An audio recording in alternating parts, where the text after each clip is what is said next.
a mother of two, disappeared mysteriously, she sending alarming messages to her family before she vanished. Police began investigating immediately, trying to understand conflicting information. However, the investigation took an unexpected turn, revealing a shocking story that would captivate the nation. Katie Kenyon was born in Burnley, a small town in Britain. She had two very close sisters. Even as a child, Katie was known for her kindness and generosity, always willing to help others. Later, she married and had two children, a son and a daughter. Sadly, her husband left, and although he occasionally visited the children, Katie raised them on her own. It was difficult, as her job as a social care worker didn't pay much, but Katie always made sure her children had everything they needed. On April 22, 2022, 33-year-old Katie followed her normal morning routine, preparing her children for school and sending them off. Later that day, around noon, Katie's mother received a strange text message from her. Katie stated she needed to get away for a while to clear her head. Her mother immediately tried calling her, but the call went directly to voicemail.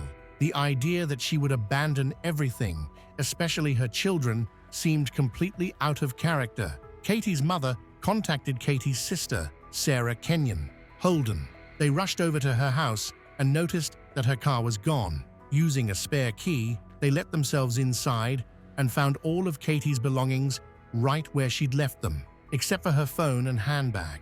It just didn't add up.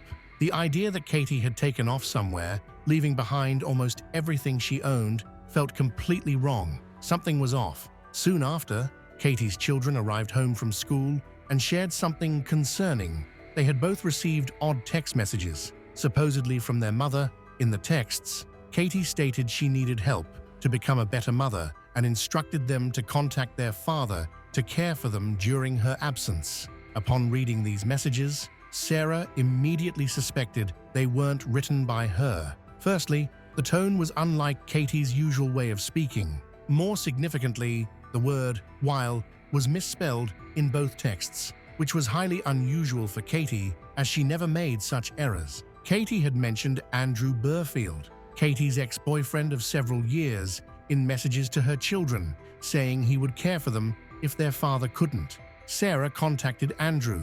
He told her he hadn't seen Katie since the previous day because he'd been at work. He stated that Katie texted him around 2 p.m. that day, informing him that she was leaving her car, keys, and bank card in his mailbox. Andrew claimed this was to repay the £6,000 she owed him for past anxiety treatment. However, Sarah completely disbelieved Andrew's account. Katie's son then mentioned that Andrew had contacted him on social media. Andrew's message stated that Katie had checked into a clinic and asked him to care for her dog until she returned. This struck Katie's mother and Sarah as odd. While they knew Katie and Andrew had a long, turbulent relationship, they believed it was over. Therefore, it seemed strange that Katie would inform Andrew of her plans while neglecting to tell her own mother or children. So, Sarah and her boyfriend decided to drive over to Andrew's place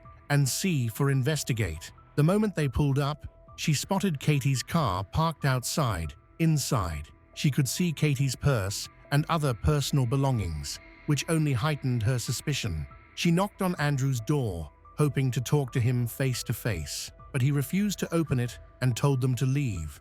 The whole thing felt incredibly off. Sarah didn't understand why Andrew seemed so uncooperative. Her boyfriend ended up threatening to kick the door down if he didn't let them in, but Andrew just called the police instead. A few minutes later, officers arrived and spoke with Katie's sister first. She laid everything out, how the family was worried sick, and how they didn't believe for a second that Katie would just vanish without saying a word to anyone.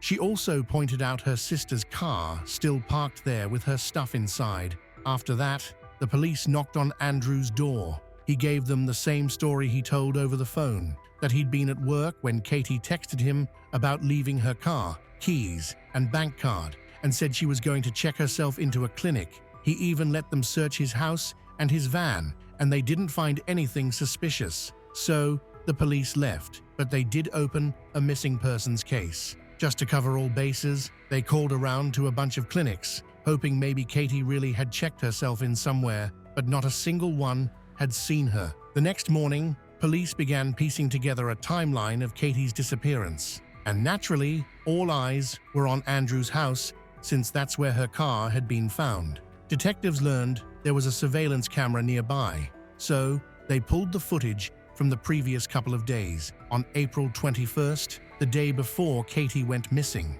she was seen pulling up to Andrew's house. The footage showed her getting into his van, kissing him and smiling. Nothing seemed out of the ordinary. But the next morning, at 9:20 a.m., things took a very different turn. That was the day Andrew told police he'd been at work when Katie supposedly dropped off her car, but the footage showed otherwise. It clearly showed Katie arriving at his house, getting out of her car and climbing into the passenger seat of Andrew's van. And right there behind the wheel was Andrew himself. Police immediately checked traffic cameras along the direction the van had gone.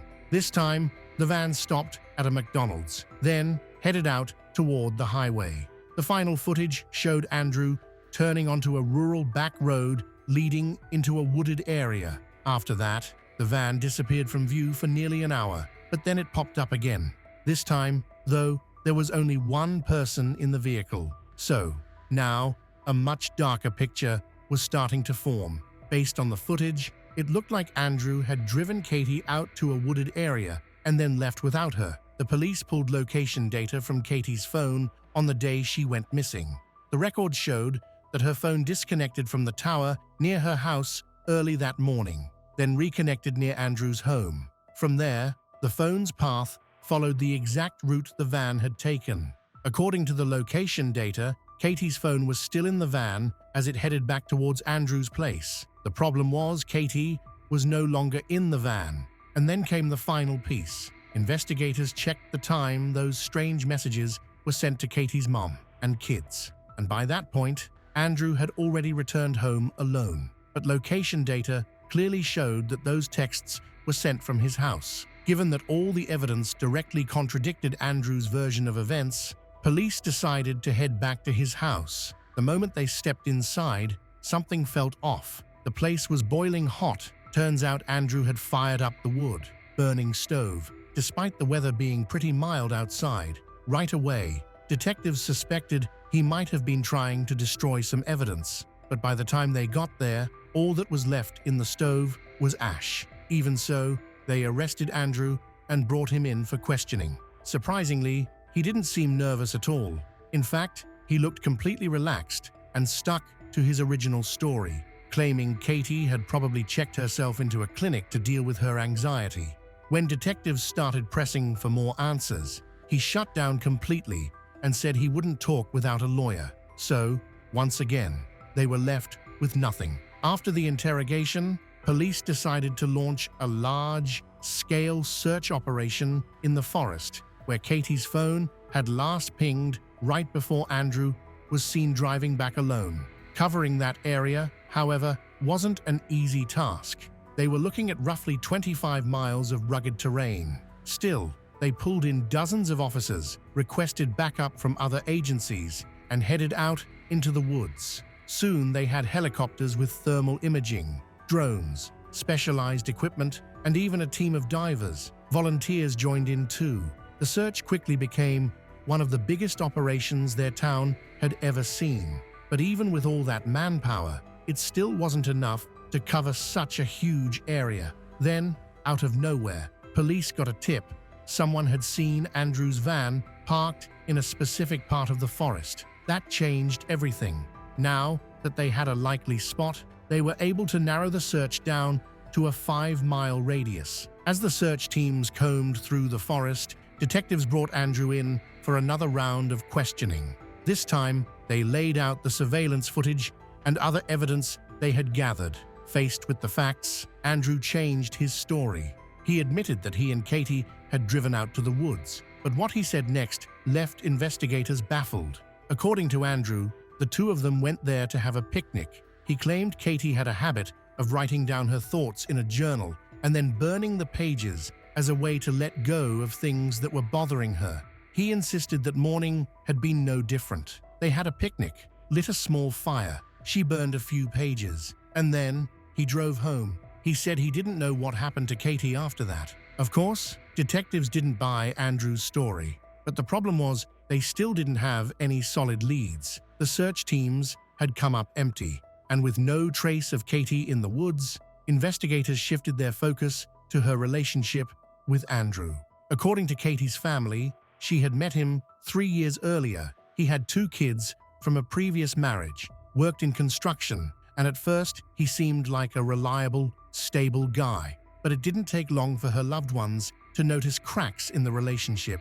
Andrew had a habit of trying to control Katie, telling her how to act, how to talk, even how to think. He also constantly brought up her anxiety, using it as a way to dismiss anything she said or did that he didn't like. And over time, that pressure only made her anxiety worse. Eventually, Andrew offered to pay for her treatment, and Katie agreed. But as time went on, things just kept getting worse. The fights became more frequent, more intense. Eventually, the relationship fell apart. For Katie, breaking up felt like a weight off her shoulders, but for Andrew, it was something he just couldn't accept. Not long after they split, Katie discovered someone had slashed the tires on her car. She was certain it was Andrew, but she never reported it to the police. A few months before Katie went missing, she got a letter from the court saying she owed Andrew £4,000, the amount he'd spent on her treatment. Katie was already struggling to cover basic expenses for her and her kids. She had no idea how she'd come up with that kind of money. Over time, late fees piled on, and the debt grew to £6,000. The whole situation sent her anxiety through the roof. She was terrified she'd lose her home, the only stable place her kids had. But more than anything, she was afraid of Andrew.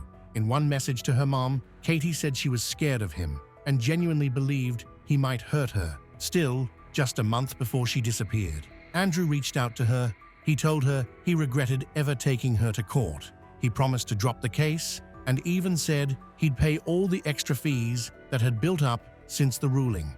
Andrew apologized for his anger, told her he wanted to change, and eventually Katie forgave him. Despite everything, they got back together. Still, detectives found something even more disturbing. Just one day after Andrew promised to fix everything with the court, he actually called the debt collectors and told them to go harder on Katie. He wanted them to push her even more. Investigators believe this was all part of his plan to increase the pressure on her, making her even more dependent on him. Katie, of course, had no idea this was happening because Andrew kept telling her he was working on canceling the whole thing. This gave detectives an even darker picture of the situation. All the evidence pointed to one conclusion: Andrew was a skilled manipulator and a compulsive liar who would do anything to get his way. Soon, detectives received further confirmation of this theory. People who knew him corroborated this, telling investigators that Andrew had a knack for getting inside people's heads and controlling them, something he had been doing for years, even with those closest to him. Despite all this, police still had no clue where Katie was. The search dragged on, day after day, without a trace. But then, finally, investigators caught a break. A local man came forward with a strange story. He said that the morning after Katie went missing, Andrew randomly showed up at his house. They were strangers, but Andrew approached him and asked a bizarre question. "Do you know when your bins were last emptied?" This immediately raised red flags. Officers rushed to the man's property and discovered that the trash bins hadn't been collected in several days. They started digging through the garbage, and inside one of the bags, they found something chilling: sandals stained with blood.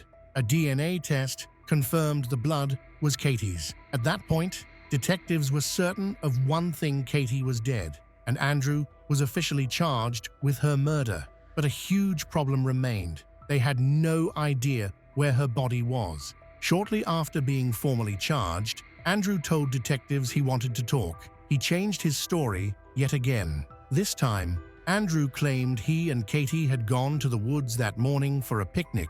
While sitting by a fire, Katie supposedly spotted a hatchet he'd used to chop wood and jokingly dared him to throw it at a soda can she was holding a few feet away, Andrew said he accepted the dare. But as he threw the hatchet, Katie suddenly leaned forward, and it struck her in the back of the head. Of course, detectives didn't believe a word of it. But this time, Andrew at least admitted the location of her body. He claimed that when Katie collapsed and died, he panicked. There was no cell service in that part of the forest, and he said he didn't have the strength to carry her back to the van. So, he decided to bury her there to prevent animals from getting to her body. He said he dug a shallow grave, placed Katie's body inside, and covered it with leaves and branches, marking the spot by tying a plastic bag to a stick, planning to return later. He also admitted to burning Katie's phone and some of her other belongings in his fireplace, then scooping up the charred remains and dumping them in a trash bin somewhere around town. After speaking with Andrew, police returned to his house, hoping to uncover new evidence. This time, forensic experts managed to find traces of Katie's blood inside his washing machine. Meanwhile, the search for Katie's body continued. Investigators focused on locating the stick with the plastic bag Andrew claimed he'd used to mark the burial site. But even with that clue, search teams couldn't find the exact spot. While the search was underway, detectives uncovered something else. After investigating Andrew's online activity, they found that he'd been communicating with numerous women on various dating sites, flirting with practically anyone who responded. He'd even been seeing at least one woman in person. According to their conversations, Andrew had told her he owned multiple properties across the country. They were even discussing moving to Scotland together and buying a house. But that wasn't the most significant discovery.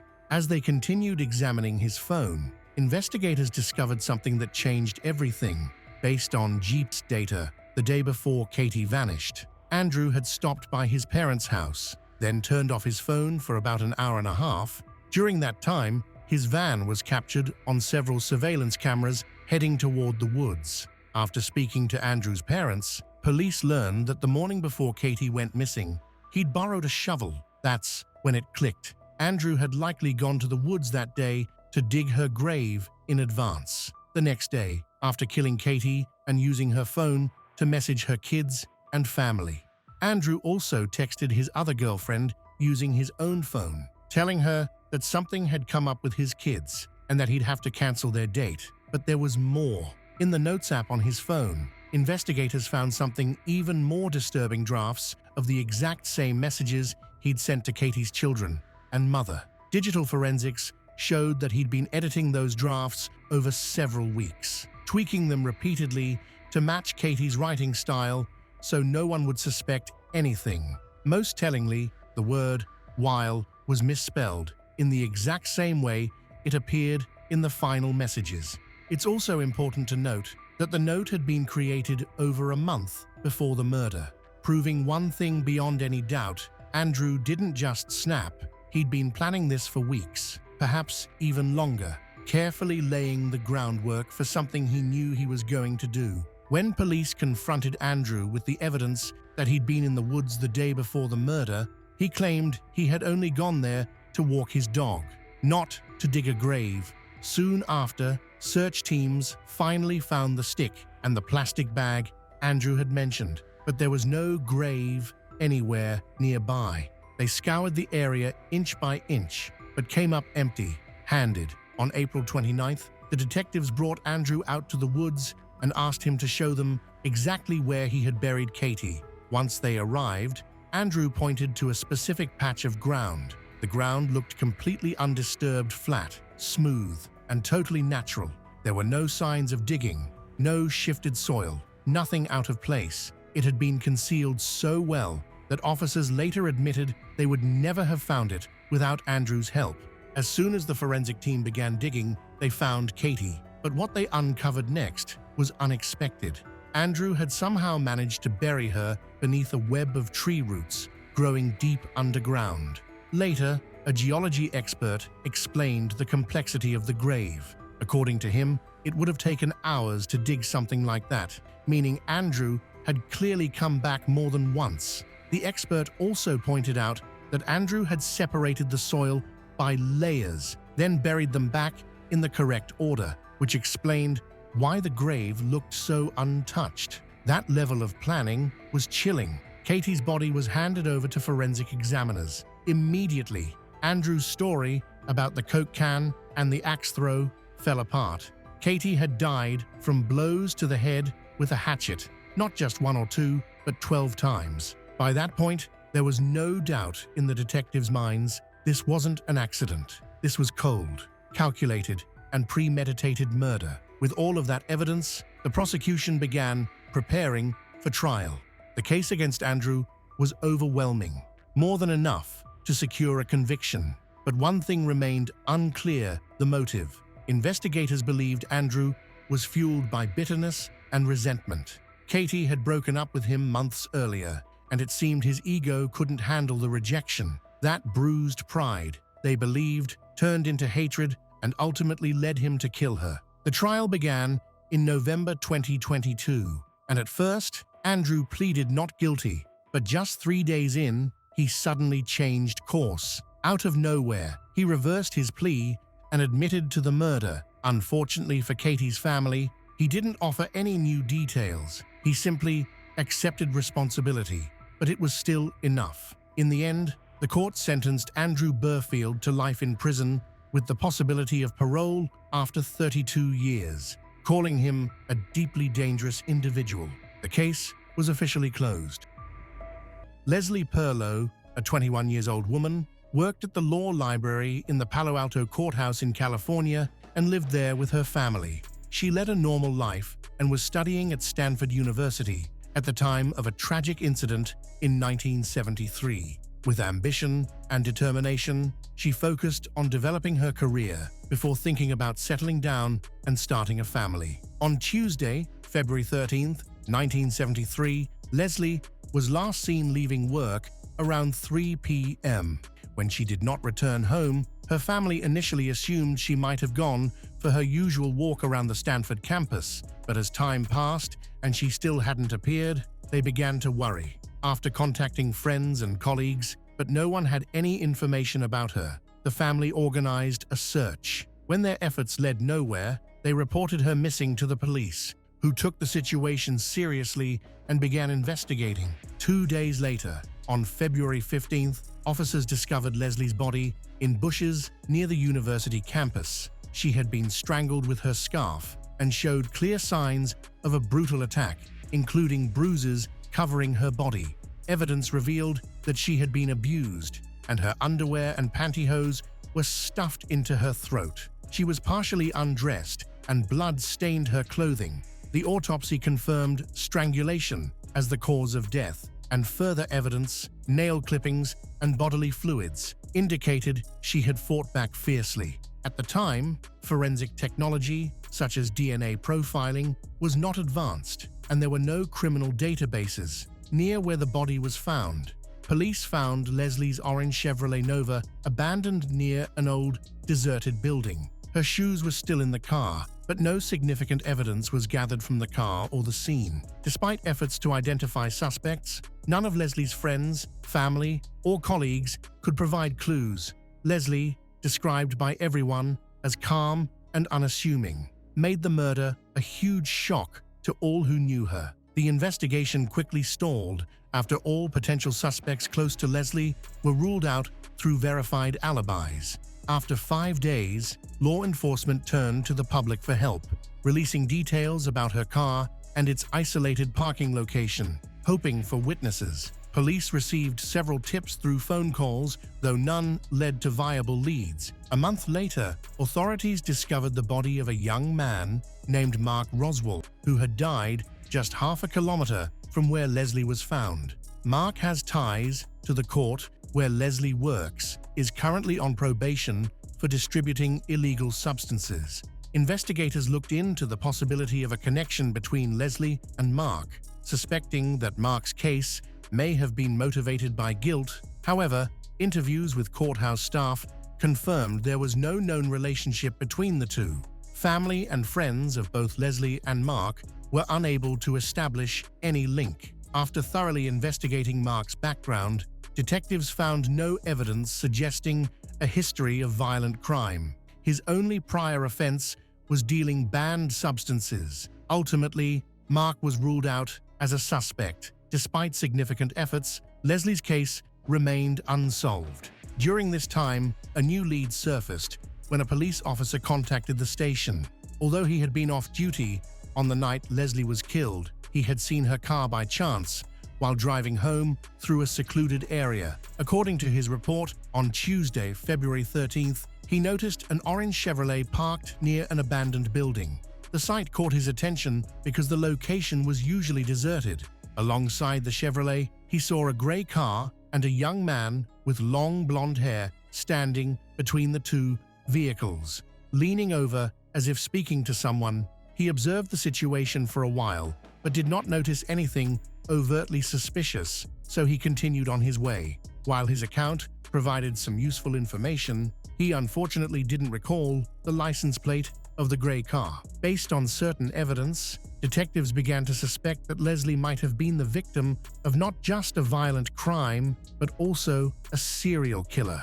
Their suspicions were reinforced by the fact that several serial killers were active in the state during the early 1970s. The media immediately picked up on this theory, and over the years, speculations arose that Leslie might have been a victim of infamous killers like the Zodiac or Herbert Mullin, both of whom were responsible for multiple murders in the region. Even Ted Bundy was considered a suspect, as he was attending school in San Francisco during this period and lived near Stanford. Another theory attributed her death to a cult known as the Angels of Death, whose victims were found in San Francisco. However, as the investigation struggled to gain traction, detectives explored every lead. Over time, prominent suspects such as Ted Bundy, the Zodiac, and others were cleared of involvement. A year after Leslie's tragic death, another devastating incident shook the community. On Sunday, March 24, 1974,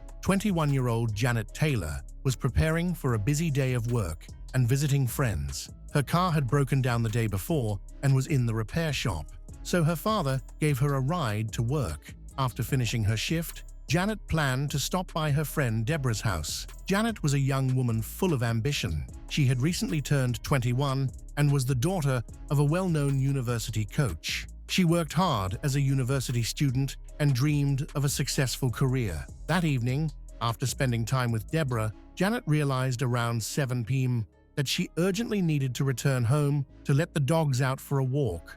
Wanting to avoid inconveniencing anyone, she refused to call her father or accept Deborah's help. Instead, she decided to hitchhike to her home in La Honda, a short distance away in an area surrounded by nature reserves near Stanford.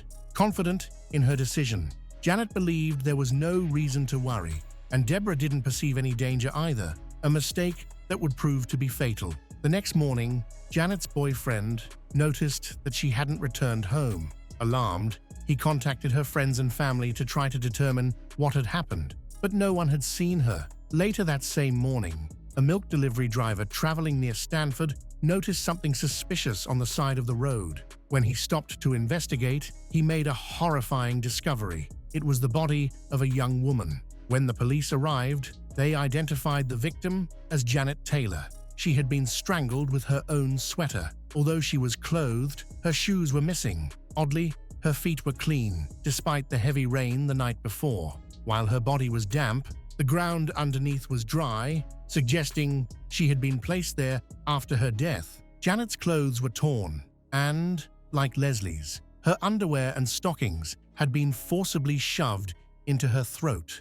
Investigators confirmed that she had been abused before being killed and subjected to prolonged beatings. Some of her belongings were missing initially, but were later found scattered along the roadside. Her clothes had been discarded over a stretch of approximately 500 meters on both sides of the road, leading investigators to believe the killer had deliberately disposed of them while driving. Janet's body was discovered just 2 kilometers away from the location where Leslie's body had been found the previous year. Not only did both women share a striking similarity in appearance, but the perpetrator also used similar methods in both crimes. These resemblances strongly suggested that the 2 women had fallen victim to the same serial killer. The shocking connection alarmed the community, heightening concern as the realization of a potential serial murderer set in. Rumors quickly spread that a maniac was active in the area,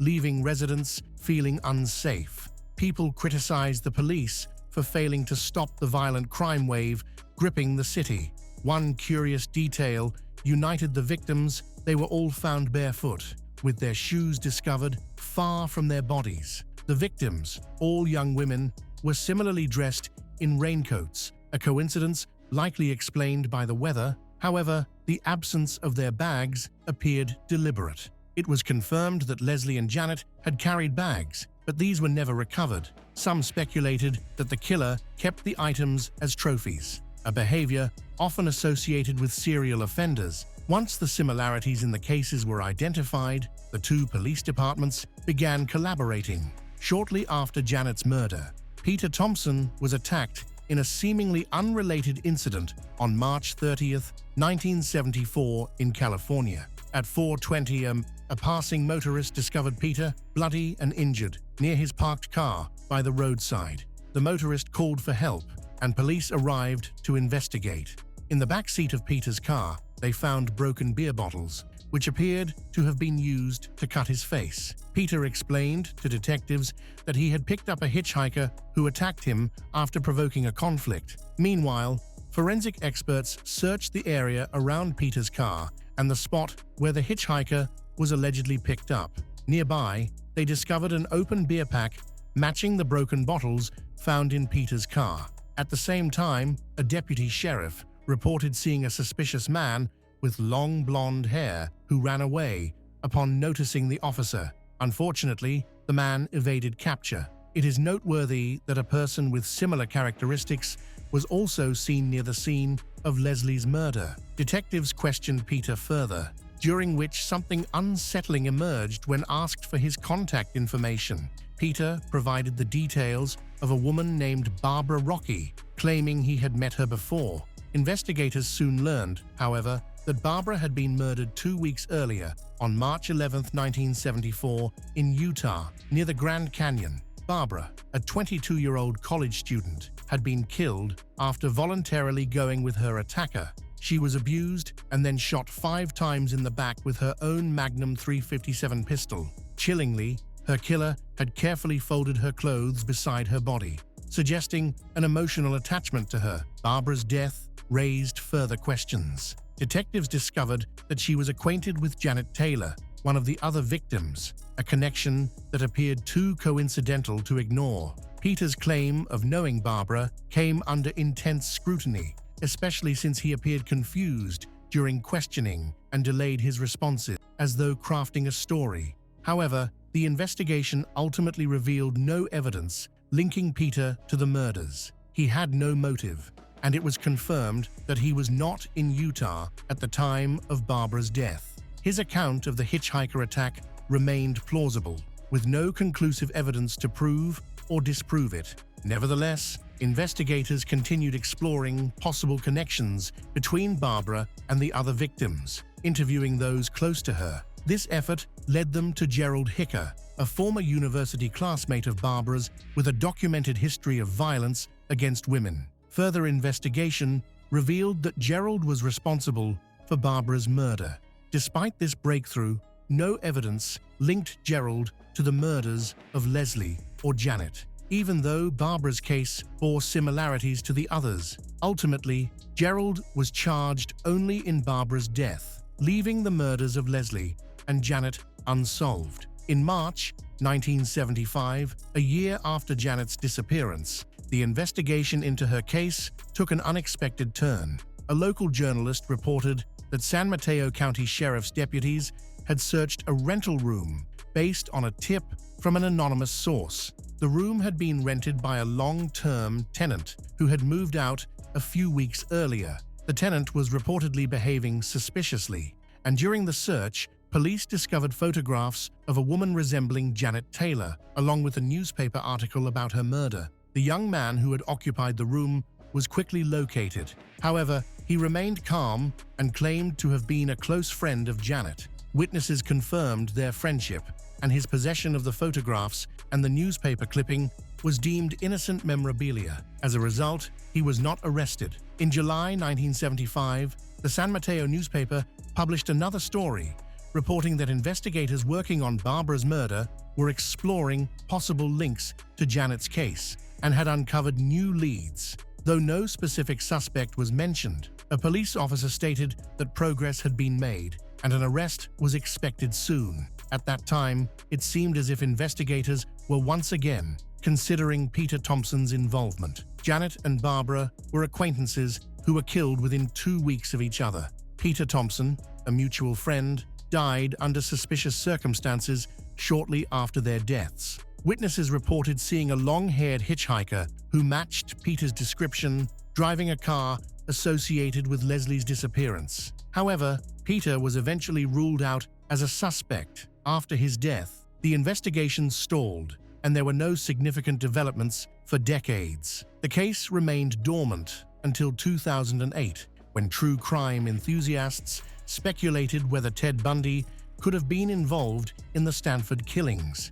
Investigators explored this possibility but found no evidence connecting Ted to the crimes. By that point, law enforcement had determined with confidence that Barbara's murder was unrelated to the murders of Janet and Leslie.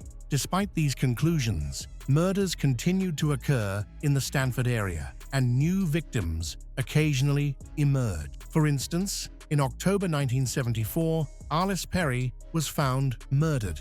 Like the others, there were no immediate suspects. Authorities believed a serial killer might be targeting victims around Stanford, further complicating efforts to solve the original cases. These investigations extended well into the 1980s. When Ted Bundy was arrested and sentenced to death in Florida, he began confessing to unsolved murders, eventually admitting to 23 killings across Washington, Oregon, Utah, Colorado, and Florida. However, no documented murders were tied to Leslie and Janet. Investigators made several attempts to link him to the Stanford murders, but all efforts failed. He was executed in 1989, by which time authorities had definitively ruled him out as a suspect in the murders of Janet and Leslie through DNA evidence. These cases remained unsolved for decades, with frustration further muddling the investigation. For example, serial killer Herbert Mullin,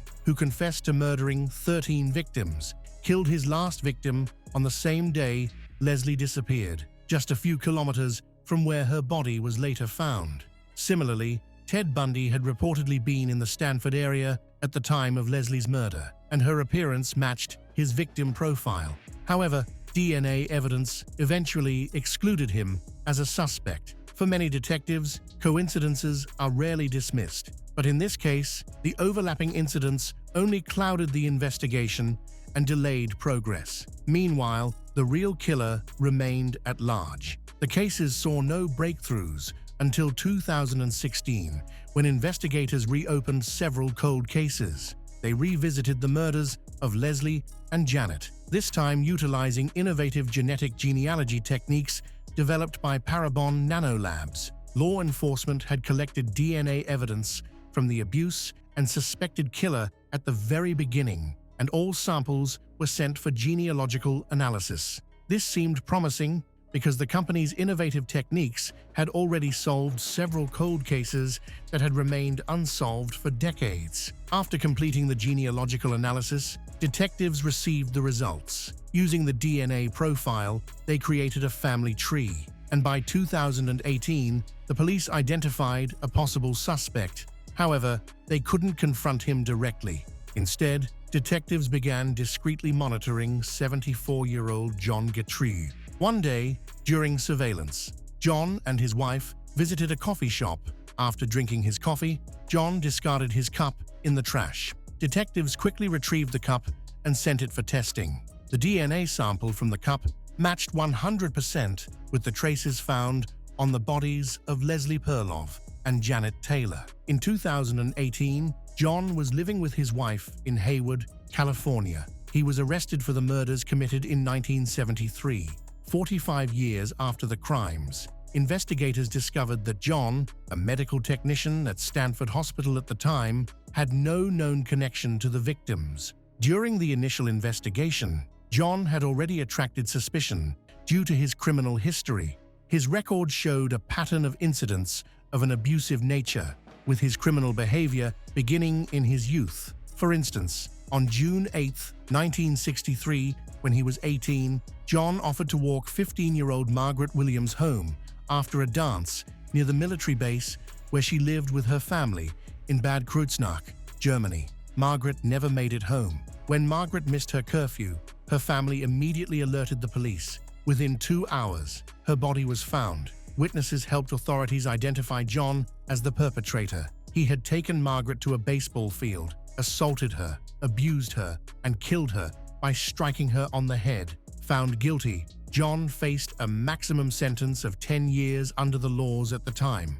Ultimately, he served 6 years in a juvenile prison and was released early in 1969 under the condition that he leave Germany. He returned to the United States, secured a job at a hospital, and married his colleague Susan, who had a daughter, Katie, from a previous relationship.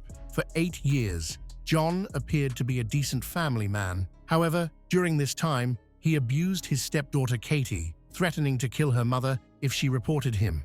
Katie later described him as a monster. In 1977, Susan caught John abusing her daughter Katie. They divorced, but for reasons unknown, Susan did not report the abuse to the police. A few months later, John married Linda Caputa, with whom he remained married for 24 years until her death in 2002. They had 2 children, and John appeared to be a loving and responsible father. For years, John's children and others believed the allegations against him were false, unaware that he had killed Leslie in 1973 and Janet in 1974. In 1975, however, John was involved in another crime that finally drew law enforcement's attention.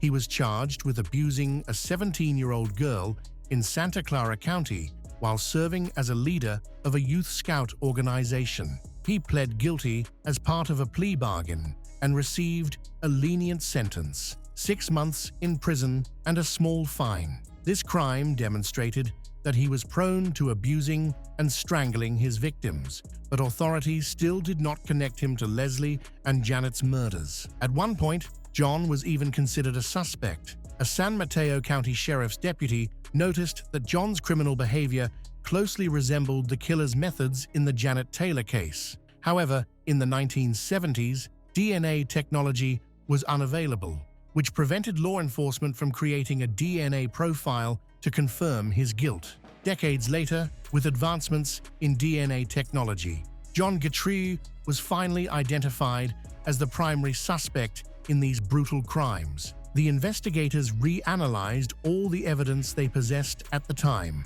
which led to the development of a male DNA profile based on biological fluid traces collected from the victim's clothing.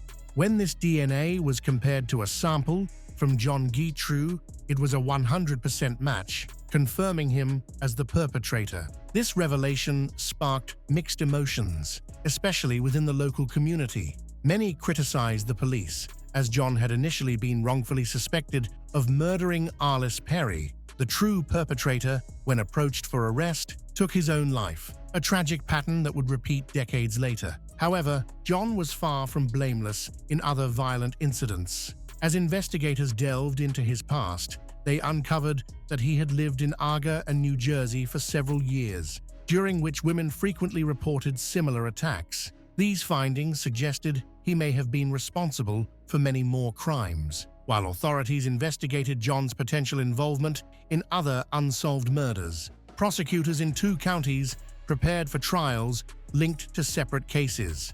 After the arrest of a suspect in Leslie's murder, the same individual was charged 6 months later with Janet's murder.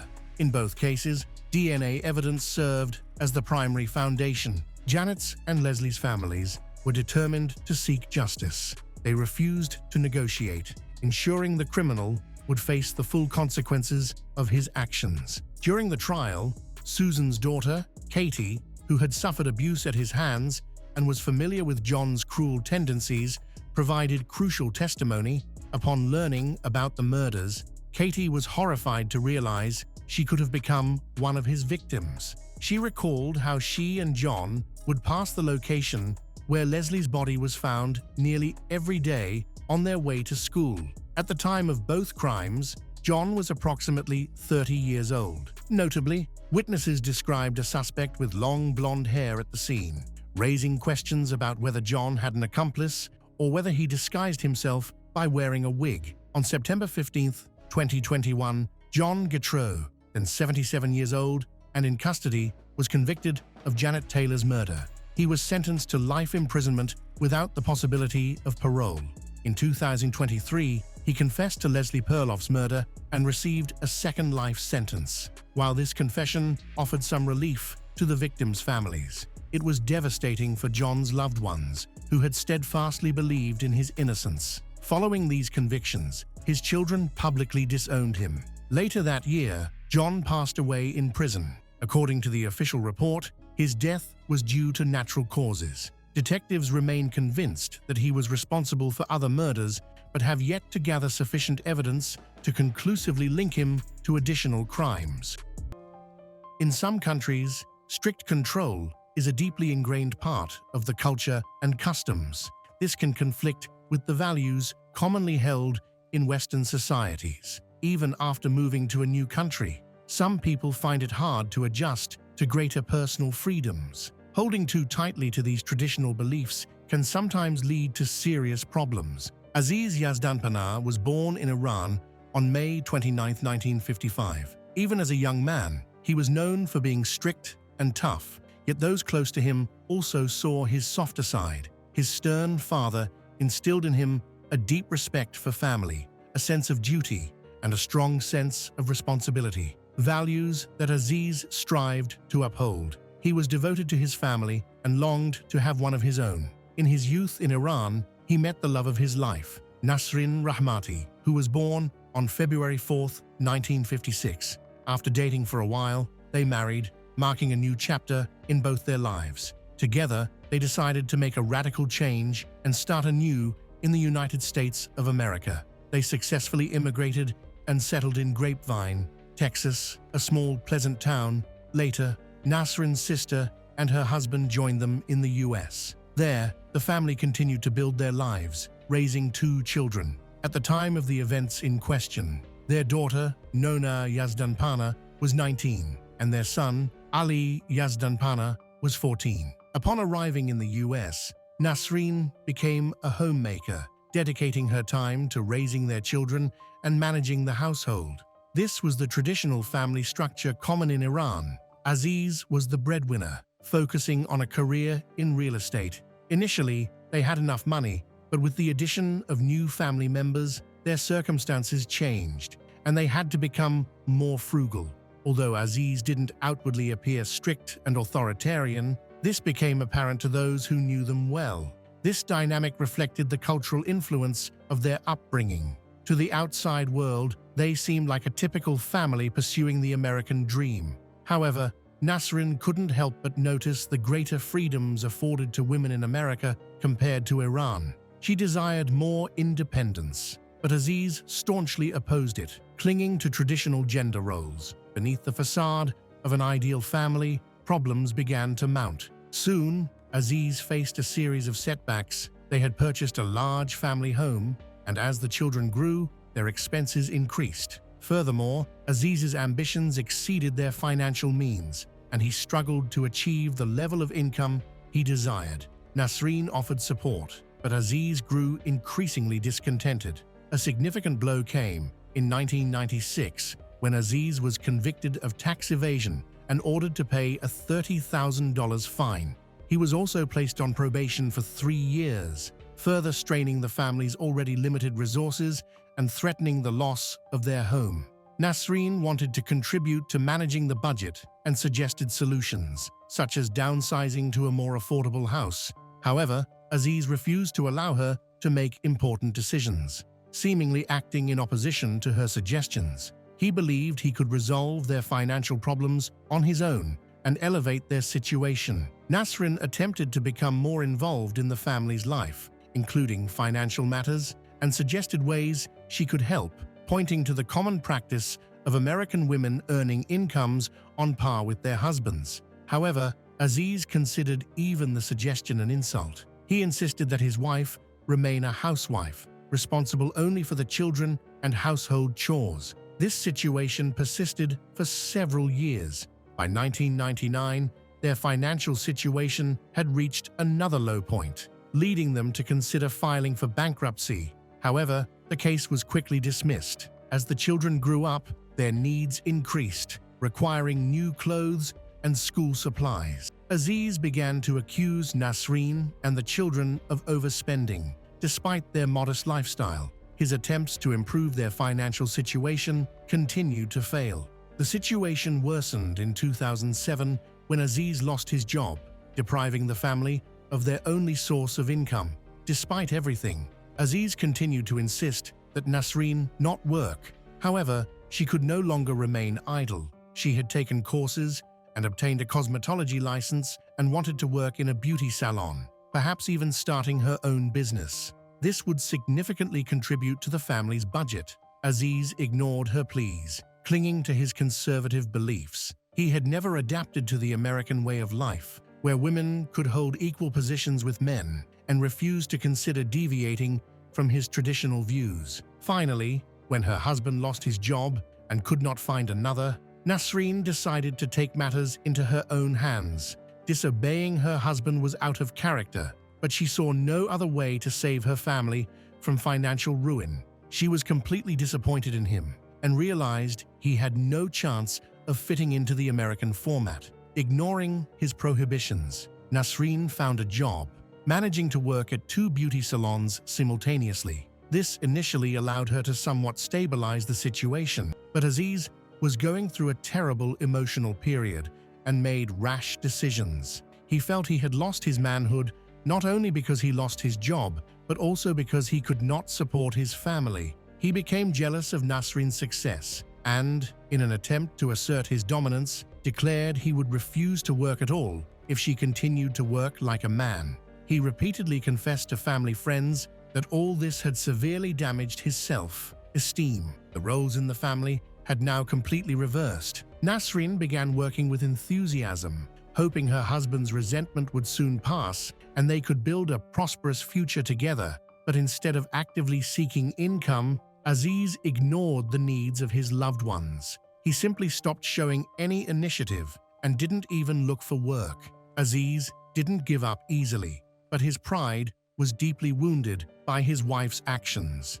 According to a friend of Nasreen, the tension in the marriage had increased significantly. The owner of the beauty salon where Nasreen worked saw her hard work and the problems the family was struggling with. Even with the strained relationship with her husband, Nasreen still hoped they could save their marriage and overcome their financial difficulties. She often spoke of her dreams in which Aziz would find a job and stop being angry with her. However, friends and neighbors noticed that the atmosphere in the house was becoming increasingly tense. Aziz's attempt to teach her a lesson had backfired. To his surprise, his wife was able to bear the financial burden, providing for him and their 2 children. It was difficult, but she managed. Instead of being happy for her, he harbored resentment and anger, which manifested in cruel ways. She maintained stability for a while. However, once the children grew up, their needs increased again,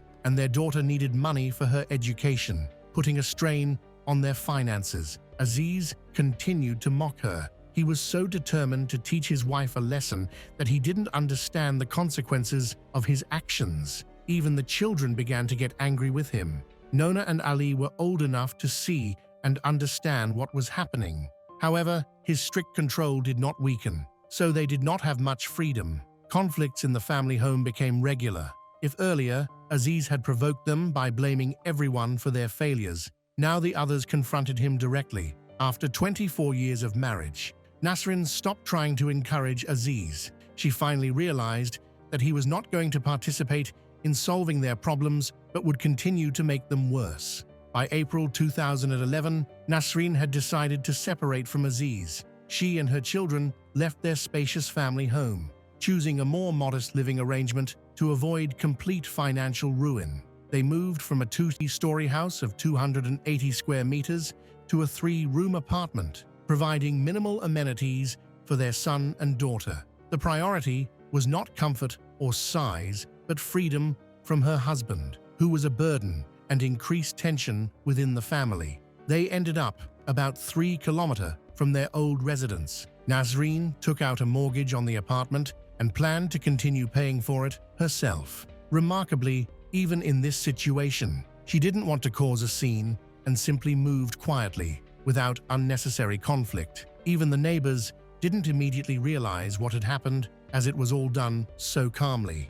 They were more struck by the sudden silence, the absence of arguments in the house. Only then did some realize Nasrin and Aziz had separated.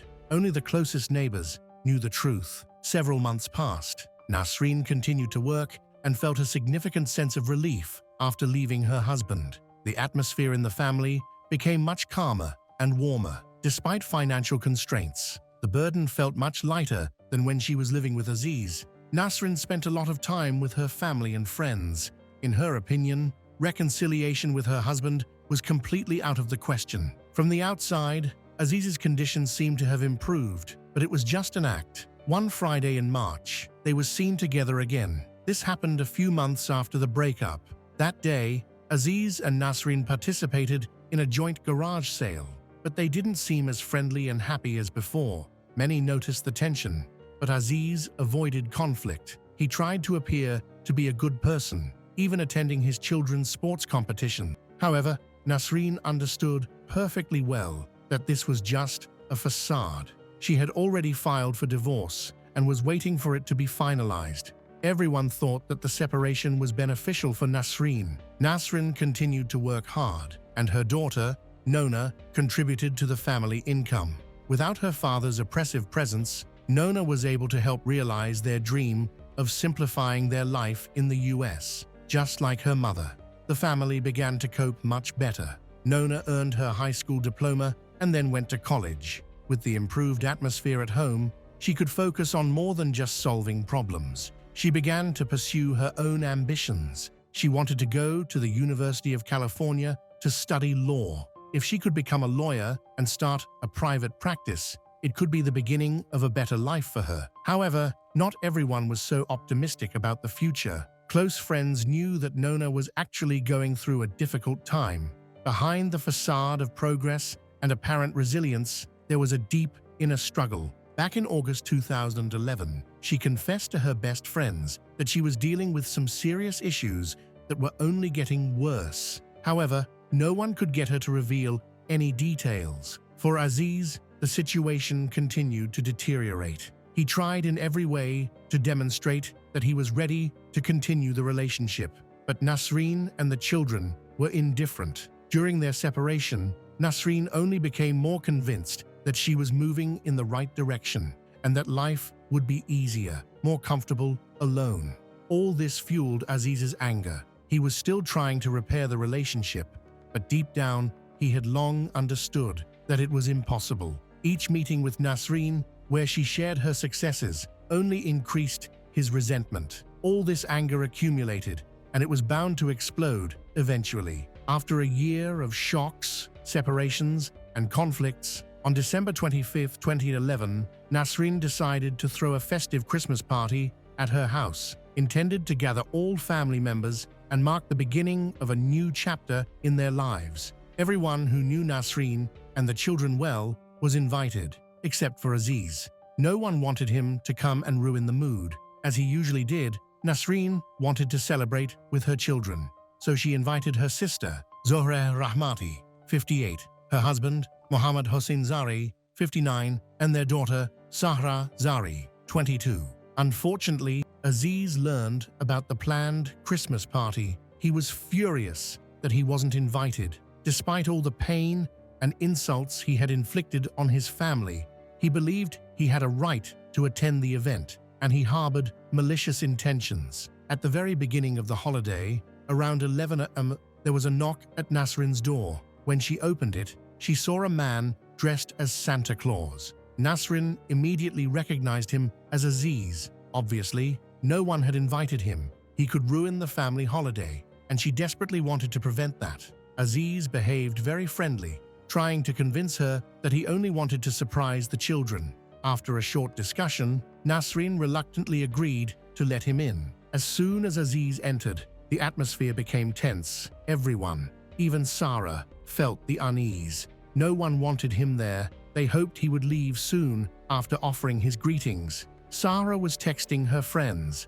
Around 11 she wrote that Uncle Aziz showed up at a party he wasn't invited to, dressed as Santa Claus to ruin everything. She sarcastically added that Aziz now wanted to win the Father of the Year award. The text was full of biting remarks, as she knew how much the man had damaged the lives of her aunt and aunt's children. At 11:15, Sarah sent another message. According to her, Aziz had already started to provoke another argument. Then, the girl fell silent forever. At 11:34, a call came into the 911 emergency service. The operator could barely hear a whisper on the other end of the line. The caller was begging for rescue.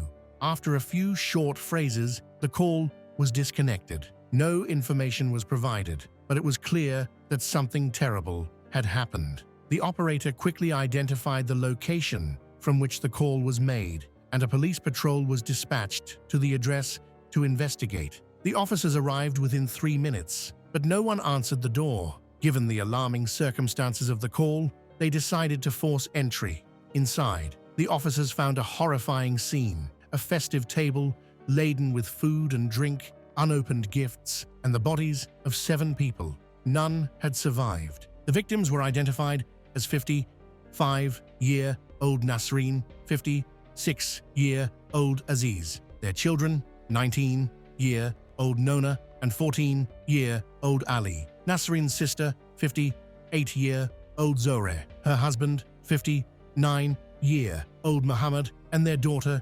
22-year-old Sarah. The entire family, along with their guests, had been shot. The television was on, and one of the victims was still dressed in pajamas. The children and teenagers had been shot in the head. Muhammad had sustained the most gunshot wounds, including shots to the head, chest, and stomach, suggesting he had tried to escape. Nasreen and Aziz were both shot in the head. The victims' autopsies revealed that everyone except Muhammad had been shot with the same 9mm weapon. Muhammad was found with a 9mm firearm in his hand. A second man, dressed as Santa Claus, Aziz, was also found with a firearm in hand. It remained unclear whether he was the attacker or if he had been trying to defend himself. Aziz and Muhammad were initially considered suspects. To clarify the situation, detectives began tracing the firearms. All evidence was collected and sent for ballistic analysis. The public was shocked by the murders and demanded quick answers from the police. Detectives initially believed that the attacker was among the dead and no longer posed a threat. The first major breakthrough came the day after the tragedy, on December 26, 2011. The 9mm pistol was traced back to a 1996 purchase registered to Aziz. Ballistic analysis confirmed that it was used to kill 5 of the victims. Significant gunpowder residue was found on Aziz's hands, indicating he had fired the weapon extensively. Minimal gunpowder residue was found on Muhammad's hands, suggesting he had not fired a weapon actively. Experts suggested he may have only fired once. The investigation was further aided by interviews with neighbors and a review of surveillance footage in the area. The footage showed that after the man dressed as Santa Claus entered the house, no one left. It appeared that Aziz had tried to cover his tracks. After shooting his relatives, he attempted to frame Muhammad by placing the 9mm pistol in his hand after his death. The weapon had been carefully cleaned and all fingerprints removed. There wasn't even a trace of Muhammad's fingerprints on the gun, which was impossible. Aziz fired 2 shots from a .40 caliber pistol. The first struck Muhammad, and the second he directed into his own head. Long, standing animosity between the family members, coupled with the news that Aziz was unwelcome at the gathering, may have been the final catalyst for his actions. However, the fact that he deliberately came to the house armed suggests that he had planned the crime in advance. This wasn't an act of spontaneous aggression, but seemingly a premeditated. First, first-degree murder of his entire family. Aziz took great pains to establish a reliable alibi, a fact that initially confused the investigation. Yet, for reasons unknown, he changed his mind and chose to end his life alongside his loved ones. He likely realized the magnitude of his crime and felt he could not live with the consequences. In total, 7 people died in this bloody tragedy. The scale of the devastation shocked not only those familiar with the Aziz family, but the entire local community. Another important piece of evidence is mobile phone data of Sarah. Detectives became interested in messages she had sent to her friends. Only 20 minutes elapsed between the start of the attack and the deaths of 7 people. The exact trigger that prompted Aziz to commit such violence remained unclear. During the investigation, various theories emerged, ranging from the obvious anger Aziz felt towards his wife and family to his potential mental state. Many experts in the field of psychiatry weighed in on the issue. Aziz appeared to be a man sinking into a deep depression, feeling that he was losing control of his life. His wife had filed for divorce a few months before the massacre, and his house was in a deplorable state. He faced foreclosure and had not secured stable, full-time employment leading up to the crime. While law enforcement officers struggled to piece together the puzzle, they uncovered the struggles of 19-year-old Nona. She had begun dating a friend and classmate, a relationship her father disapproved of. A conservative man deeply rooted in the traditions of his native country, Aziz exerted total control over the lives of all his family members, including his daughter, often to the detriment of her emotional well-being.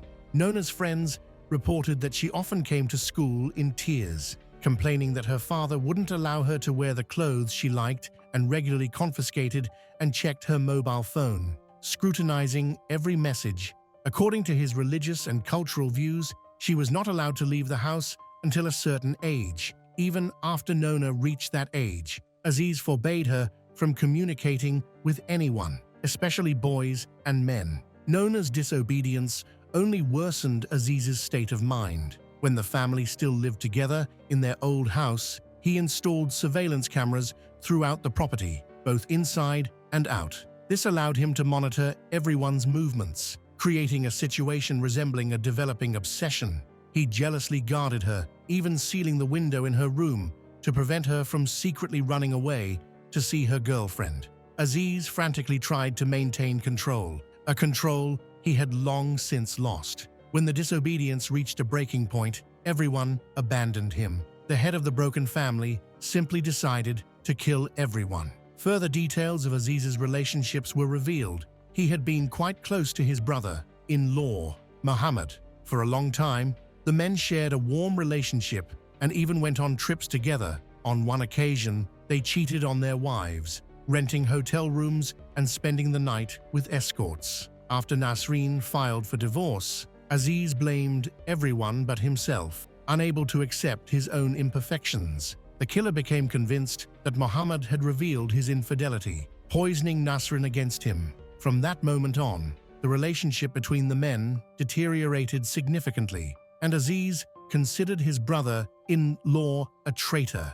This explained why Aziz had decided to frame him by placing a weapon in the dead man's hand. Those who knew Nasreen well had heard much about her reasons for separating from Aziz. She cited his failures in upholding his cultural and religious obligations. Instead of providing for everyone, supporting his family, and creating a comfortable home, Aziz seemed to deliberately make their lives difficult, increasing the emotional distance between himself and his wife and children. He transformed their life and everyday existence into a nightmare, pushing them to the verge of complete ruin. Instead of accepting responsibility for his actions, Aziz tried to blame everyone around him. As it turned out, Nasrin's close friends had heard many times that she was afraid of her husband. She had stated this several months before filing for divorce, and after she moved out, the situation only worsened. She tried to avoid contact with him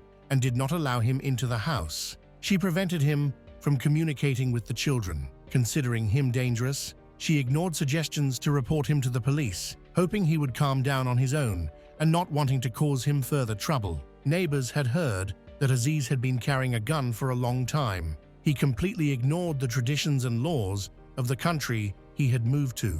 He claimed that he had acquired a firearm to protect his daughter from the unwanted attention of American men. On December 28, 2011, the entire Grapevine, Texas community gathered to honor the victims. This shooting is the deadliest crime ever committed in the city. Nasreen and the children were especially mourned. She was remembered as a devoted mother, an altruistic, generous woman who tried to escape the clutches of a tyrant, but paid for it with her life. The Christmas Day massacre of 2011 left Grapevine, Texas, forever scarred, its festive spirit tainted by an unimaginable act of violence. The loss of Nasreen Rahmati, her children, Nona and Ali, and their relatives Zohre Rahmati, Mohammad Hossein Zari, and Sahra Zari shattered a close-knit community known as the Christmas capital of Texas. Vigils at Parr Park and memorials at Colleyville Heritage High School honored their memory. The tragedy underscored the devastating consequences of unaddressed marital strife, financial ruin, and rigid cultural beliefs clashing with personal freedoms. It serves as a somber reminder to foster understanding and support for those struggling to adapt to new societal norms, lest such pain and loss repeat in silence.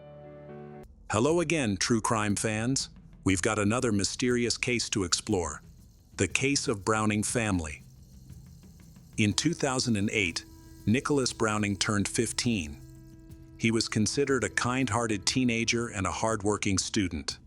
As the eldest child, he grew up in a family where his father, John Browning, was a respected attorney. John was also a Boy Scout leader and Sunday school teacher, earning admiration and recognition in the local community. Nicholas's mother, Tamara, was a kind and humble housewife, while his younger brothers, Benjamin and Greg, were well-loved members of the family. The Browning family lived in a house in Cockeysville, Maryland, a small town. Nicholas was an excellent student and a dedicated Boy Scout. While in high school, he was a tall and handsome young man, active on the golf and lacrosse teams, and admired as a role model. Many believed he had a bright future ahead of him. On the surface, the family seemed to be living a happy life, until tragedy struck. On the afternoon of February 2, 2008, Nicholas's parents drove him to a friend's house for a sleepover, where Nicholas and his friends planned to watch movies and play video games. The next morning, Nicholas and his friends needed to return home. Nicholas's parents had promised to pick him up in the morning, but they did not arrive on time. He tried calling them to find out what was going on, but no one answered. Frustrated, the teens decided to go to the mall with his friend's father. After shopping, they dropped Nicholas off at his home. During the trip, Nicholas repeatedly called and texted his parents, but there was still no response. When they arrived at his house, they noticed the family car parked in the driveway, but the house was strangely quiet. When Nicholas opened the door and walked in, he witnessed a horrifying scene. His entire family had been murdered. His father, John Browning, his mother, Tamara, and his two younger brothers, Greg and Benjamin, were all dead. A friend's father called 911 to report the incident, and the police arrived quickly at the scene. They found the teenagers in the yard, visibly shaken. Nicholas immediately claimed that a robbery had taken place. He explained that while he was staying overnight with friends, someone had broken into the house. He believed that the intruders' plans had been interrupted by his parents, and as a result, the robbers had killed the entire family. However, the crime scene shows another theory. There were no signs of a struggle, and police discovered 4 victims, each killed by a single gunshot to the head, in various parts of the house. A quick inspection of the property revealed no evidence of theft.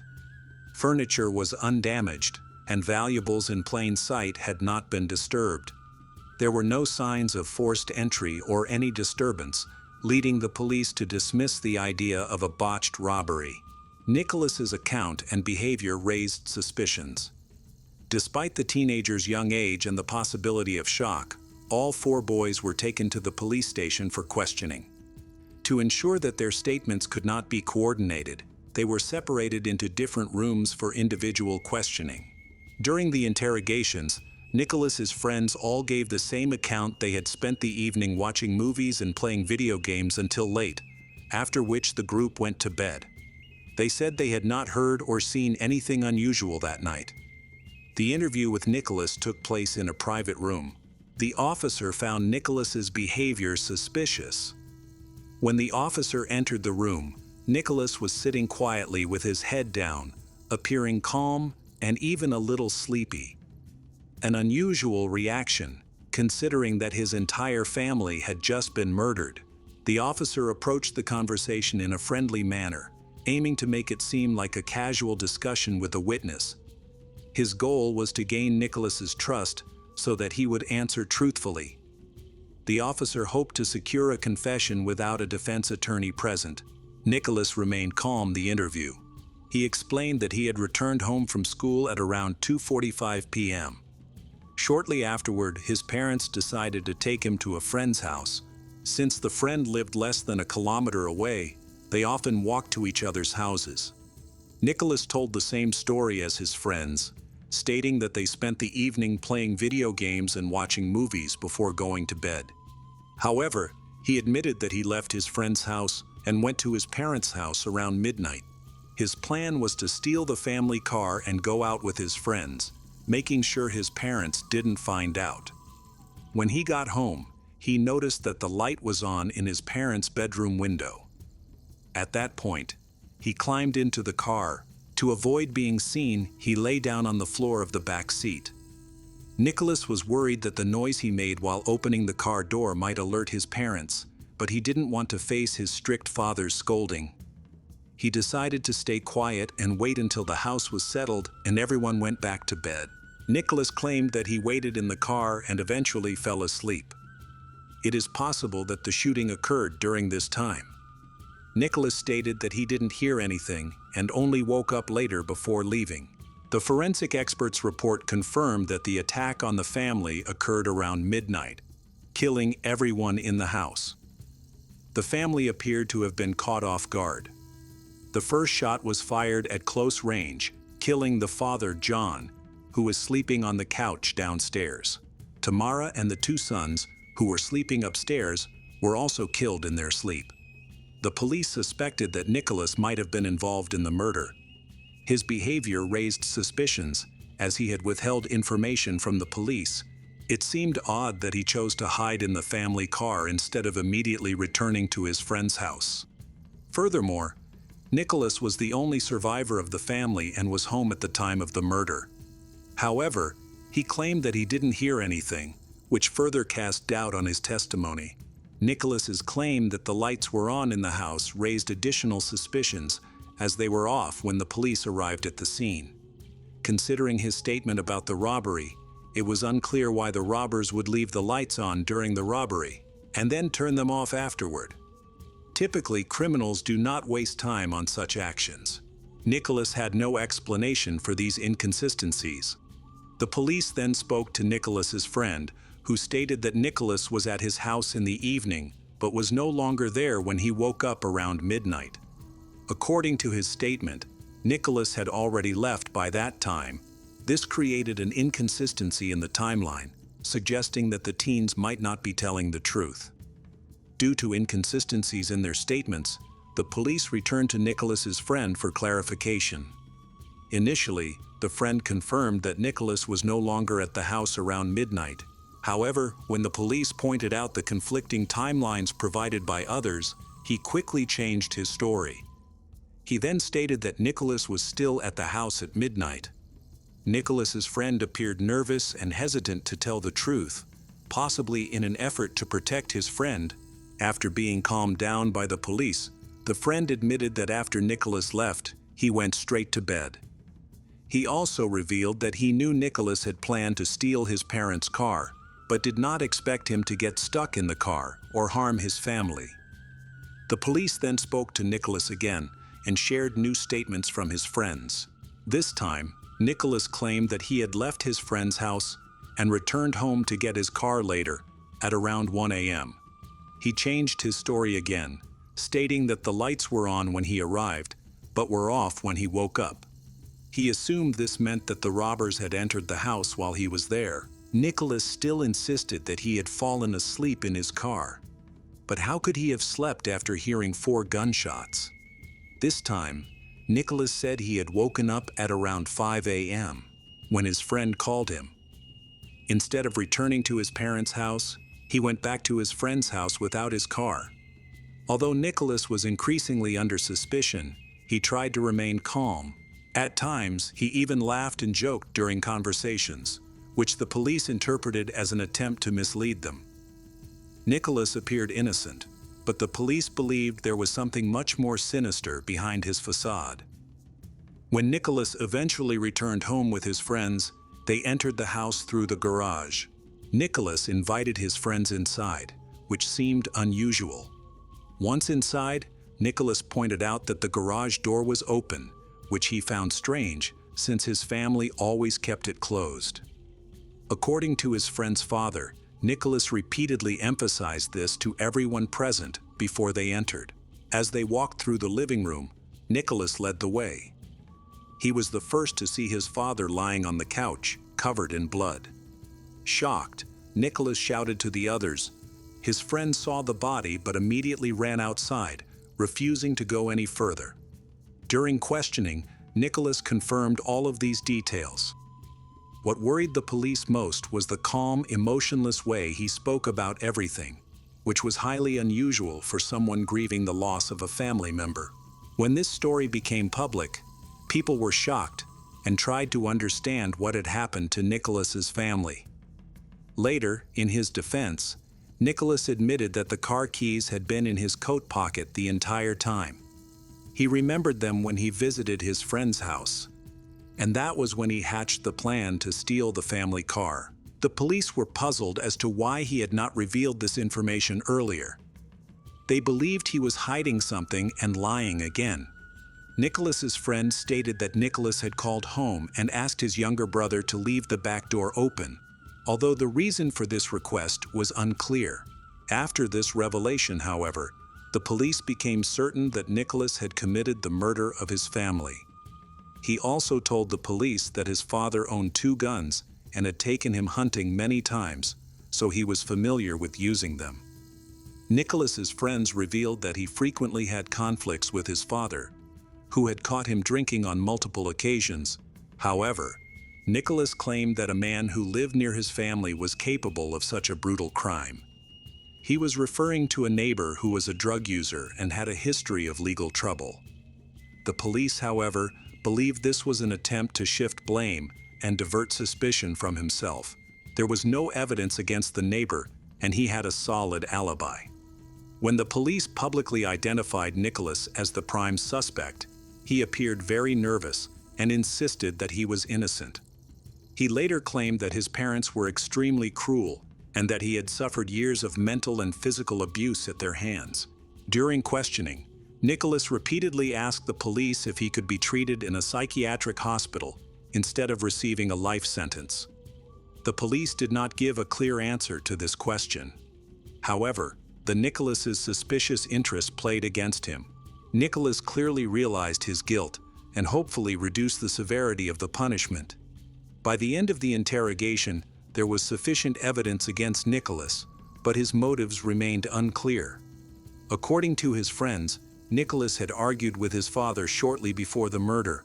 He later recounted several instances in which his father had treated him harshly, even resorting to violence.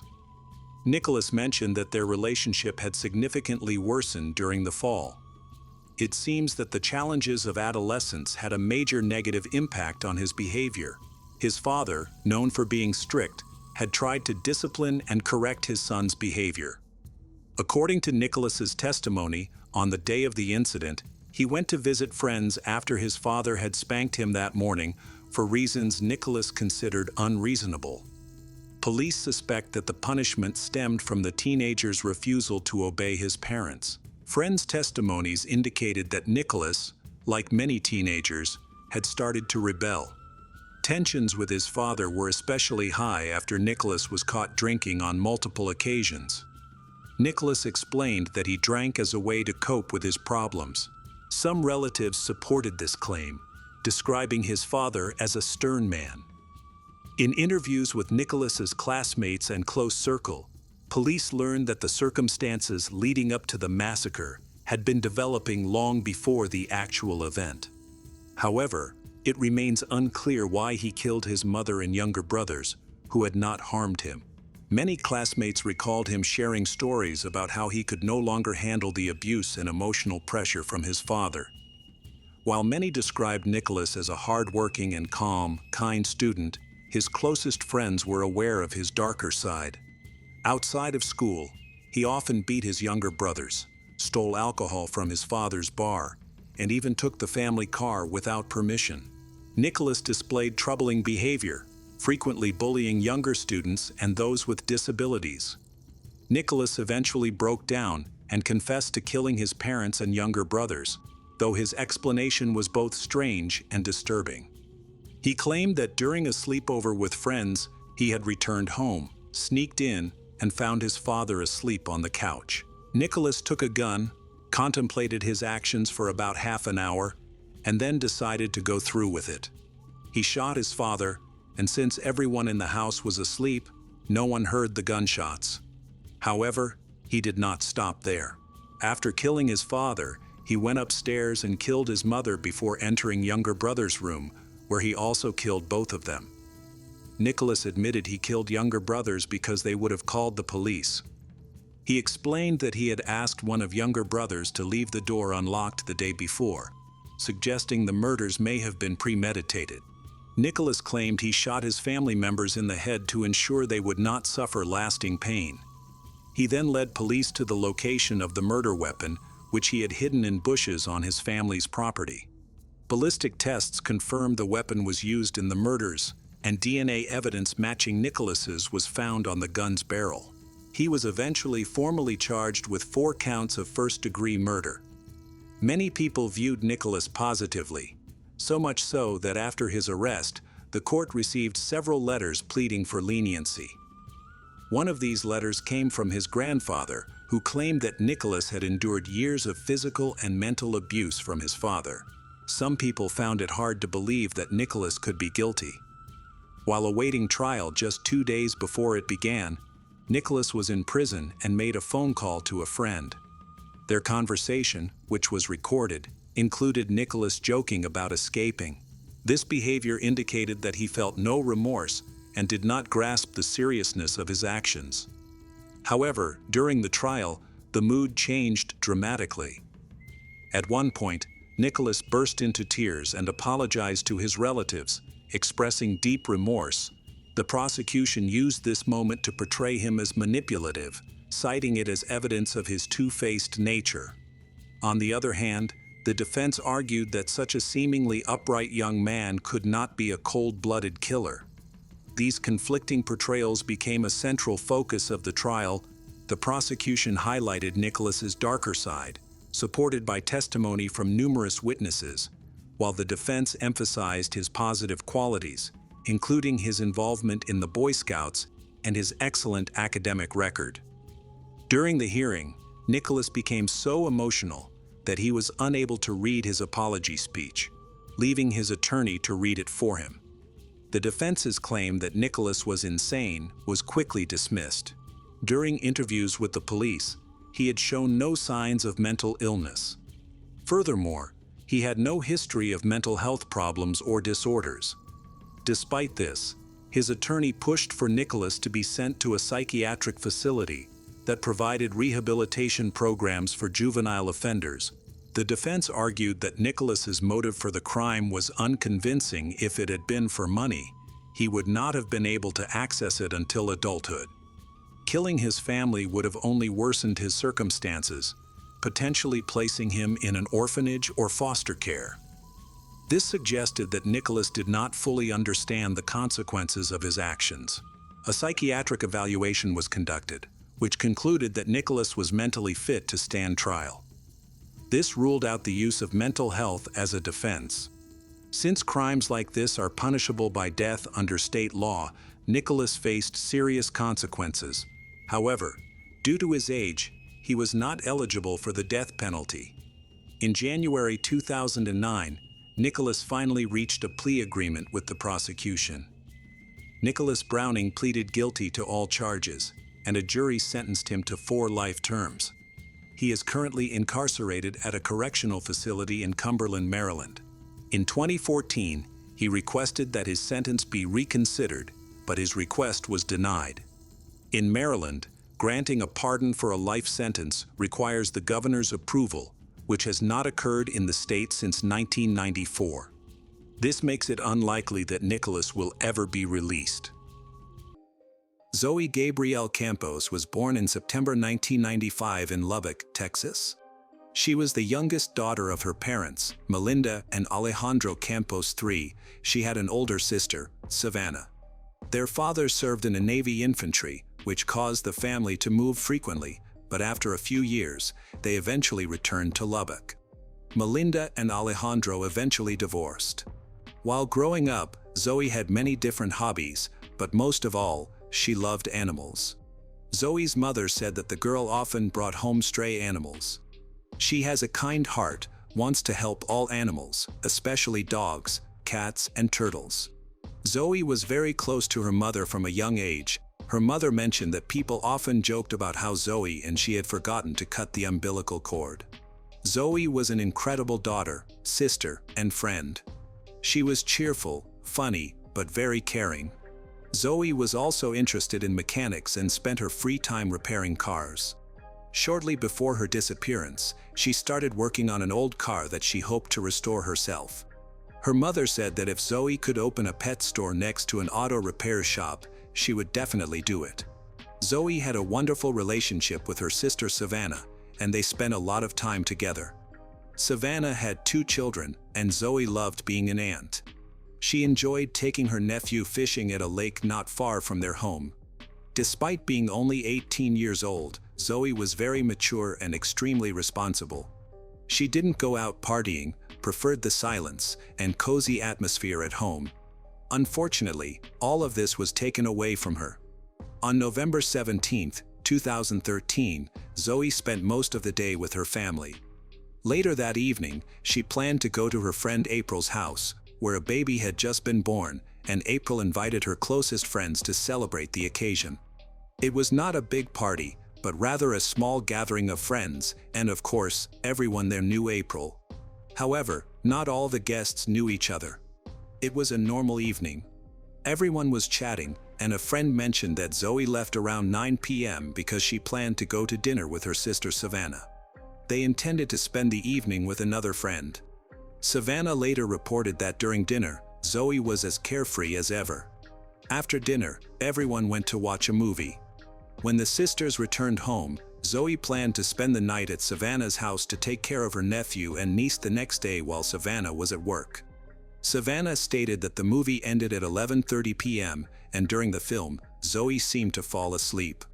When they got home, Savannah went to her room, thinking that Zoe would sleep on a couch in the living room, unaware that the next morning, her sister would be gone. Zoe left the house later that night when Savannah went to bed, which was out of character for her. It is known that Zoe left home at night from an emergency message her mother received at 2:30 a.m. Melinda worked at a bar that closed around that time, and she was pleasantly surprised when she got a message from her daughter, asking for a ride home. Melinda waited for about 30 minutes, but Zoe never showed up. Initially, Melinda was not too troubled and tried to call her daughter, but Zoe didn't answer. Melinda thought that maybe Zoe had simply fallen asleep. Melinda reached a friend's house near the bar and stayed there overnight, planning to return home in the morning. On November 18th, Zoe's sister woke up and began getting ready for work. Seeing that Zoe was not on the couch and not in the house, Savannah immediately started calling her. When Zoe didn't answer and her car wasn't parked outside, Savannah thought Zoe might have gone home early. She called again, but each time, the call went straight to voicemail. Savannah then contacted her mother and realized that she also couldn't reach Zoe. Panic ensued. Savannah and Melinda started calling hospitals to see if perhaps Zoe had been in an accident. However, after several hours without contact or any information, the women finally reported Zoe's disappearance to the police at around 5 p.m. The police could only accept a missing persons report after 24 hours. Fortunately, they agreed to send out a profile of Zoe's car and attempted to contact her mobile service provider. They were informed that Zoe's phone was either turned off or the battery had been removed. Then, a surprising coincidence occurred. Zoe's aunt, Monica Rivas, was driving through the city on November 20th when she spotted her niece's gray Lincoln car near the university on 62nd Street. Monica immediately followed the car, trying to see the driver, but found it difficult due to the tinted windows and the car's speed. Still, she managed to determine that the driver was a man dressed in a hoodie with a darker complexion, and he appeared to be about 20 years old. As Monica followed the car, a lot of questions raced through her mind. Was Zoe in the car? Had this person harmed her? These thoughts nearly overwhelmed her, so she decided to focus on following the car while calling her son to explain the situation. However, the driver of the pursued car seemed to realize he was being followed and tried to escape. Eventually, Monica lost sight of the car when it turned sharply south, but she persisted in her search. When her son joined her, they found the Lincoln parked near Zoe's apartment. Monica immediately called the police and had to wait about an hour for the officers to arrive. Unfortunately, Zoe was not in the car, and she remained listed as missing. After inspecting the car, the police discovered several items: a phone charger, a black jacket, a sweatshirt, and some duct tape. They collected all of these items as evidence and lifted fingerprints from the vehicle.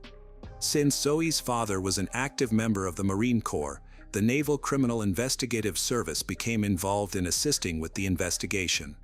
They took the jacket for forensic examination to look for any traces that could lead them to Zoe. The investigators also needed to find out if anyone had seen her on November 17th from 11:30 p.m. onward. Based on her latest text messages, mobile phone operators helped to estimate her approximate location, which indicated that she had been within a 1-mile radius of Lowry Field, a local football field. This area had a reputation for crime and other societal issues, which surprised Zoe's friends and family. Zoe did not use illegal substances and had no involvement in what is known as human trafficking, raising their concerns about the location where she was last seen. The investigators tried to speak with everyone who had been at April's house the night Zoe went missing, hoping someone might have heard or seen something unusual regarding Zoe's behavior or conversations. They discovered that a man named Carlos Rodriguez attended the party. When questioned on November 25th, Carlos claimed he did not know Zoe before they met at April's but mentioned they had conversed briefly. He stated that they left at almost the same time, but the investigators found something odd in his story. Something felt insincere. As a result, Carlos was called in for additional questioning on December 9th. During this session, the investigators received significantly different information. Carlos admitted he had lied earlier, that he and Zoe communicated on Facebook after leaving April's. He said they had agreed to meet at his house that night to chat, but he continued to deny any involvement in Zoe's disappearance. He claimed she had come over, they intended to smoke marijuana, but when they had none, so Zoe left to find some and never returned. Carlos explained his initial deceit was due to not wanting to get in trouble over banned substance. However, he became the primary suspect in the case. Given that he had lied previously, investigators wondered if he was telling the complete truth this time. It turned out that his house was within a 1-mile radius of Lowry Field. In 2014, Zoe's family hired their own investigator to pursue any leads they came across, and they received numerous messages from community members eager to assist in the investigation. The investigators insisted that Carlos knew more than he disclosed. Eventually, they obtained a search warrant and investigated his residence. The police dogs brought and found several traces of Zoe's scent in that house and in the alley. The police conducted thorough searches of the premises but found no additional evidence. Over the course of 2015 and 2016, the entire community aided in the search, spreading awareness by posting flyers featuring photos of Zoe in hopes that someone might remember her or provide clues. As the years passed, Zoe's family and loved ones clung to hope for her safe return. On November 16, 2016, relatives and community members held a candlelight vigil to honor Zoe, who had gone missing 3 years prior. Over the years, investigators continued to seek the truth from Carlos. He was repeatedly called in for questioning, yet each time, his account of meeting Zoe evolved. However, when investigators found DNA on Carlos's jacket, he had to admit that Zoe had been in his house and in his room for some time. That night, Carlos was interrogated at the Lubbock County Detention Center. During investigations into Carlos, it was revealed that he had been stalking his ex-girlfriend, who said Carlos had threatened her with violence on several occasions. At that point, investigators were sure there was more to his story, but they needed concrete evidence before they could request another warrant. Then, another inmate, who was serving time with Carlos, mentioned in a conversation about the search that was being conducted at Carlos's house that, "The police have searched, the body will not be found until the concrete is removed." This statement was later confirmed by an informant who, on July 31, 2018, contacted detectives to tell them that Carlos had confessed to him where he hid Zoe's body. The informant provided specific details from Carlos's words about where the body could be found, which was enough to obtain another search warrant. In November 2018, the same team of police officers, accompanied by service dogs, went to conduct a search in the backyard. The dogs alerted the police, and they began digging in that area. Eventually, they discovered a set of bones. The bones were sent for examination, but before determining whose they were, there was no certainty that they were human remains. Carlos was called in for questioning, and in the middle of the interrogation, when the bones were mentioned, he fell silent, refused to talk until he was granted access to a lawyer. The lab results came quickly, revealing that the bones were not Zoe's, but rather animal bones. Investigators decided not to inform Carlos of this, as his reaction when the bones were mentioned suggested that the investigation was close to solving Zoe's case. In the following days, Carlos was closely watched, as were those he communicated with. After monitoring some of his conversations, investigators realized that Carlos genuinely believed they had found Zoe's remains. On November 14th, the police used ground-penetrating radar to identify additional areas to dig. However, before digging commenced, Carlos requested to speak with the lead detective. During this meeting, Carlos gave a full confession. He explained that on the night he and Zoe were together, they decided to use an illegal substance. After taking it, he went crazy, hit Zoe hard in the face, put her in a chokehold, and took her life. Carlos claimed that he buried Zoe that night in his backyard and later relocated her body to a deeper grave. Investigators took Carlos to the residence where he showed them the location of Zoe's remains. Just after 10 p.m. on November 16, 2018, Zoe's decomposed remains were found. Carlos was arrested and charged with her murder. The arrest warrant stated that Carlos Rodriguez confessed to killing Zoe in the house in which he committed the crime early in the morning of November 18, 2013. Zoe's remains were sent for forensic examination. Since much time had passed and the body had decomposed, they had to use dental records to confirm the identity of the remains. Zoe's father explained that when he sat down with relatives and told them that the body belonged to Zoe, everyone felt some relief, knowing that Zoe was not lost or suffering, and while this part of the tragedy was over, the pain remained. Despite Carlos's full admission of guilt, he later maintained in court that he was innocent. He also published a letter intended for the media in which he reiterated his claim of innocence, stating that he and Zoe had met at April's house for the first time and that they had shared some flirtation. Carlos claimed that when he sent Zoe a message on Facebook late at night, they agreed to talk at his house. He stated that during the conversation, his mind, clouded by the substance, distorted reality, leading him to perceive Zoe as having an evil grin before he struck her. He said he did not remember how he managed to catch up to her, and that he regretted the actions he took, having lived for 5 years with guilt over the murder. Carlos apologized to Zoe's family in his letter, asking them to forgive him and encouraging them not to succumb to hatred. He also claimed he had to bury Zoe's body after it began to be unearthed by dogs. He and his lawyers prepared for trial, arguing that his original confession had been coerced because he had not been represented by a lawyer at the time. However, the judge ruled that both Carlos's oral and written confessions were legally obtained, could be used in court. On August 15, 2022, Carlos changed his plea from not guilty to an open plea, meaning he did not make a deal with prosecutors but planned to use his chances in court. He faced a minimum sentence of 5 years and a maximum of life imprisonment. After a brief deliberation, the jury delivered their verdict on August 18, sentencing Carlos Rodriguez to life imprisonment for the murder of Zoe Campos. On the evening of May 28, 2023, 29-year-old Julia Tramontano vanished without a trace. 7 months pregnant, she stopped responding to calls and messages from loved ones. The first person to report her disappearance was the man she lived with, Alexander Impagnatiello. He insisted that when he returned home from work, he found the apartment empty and had no idea where his partner could have gone. From the very beginning, there were too many unusual details in this case. Julia had left behind most of her personal belongings, and her plans for the near future gave no indication that she intended to disappear. As investigators began piecing together her last known activities, they uncovered even more troubling facts. The night before she went missing, Julia had sent messages to her mother, Loredana Femiano, and a close friend, revealing that she had had a serious argument with Alexander. She was deeply upset and wrote that the situation was causing her a great deal of distress.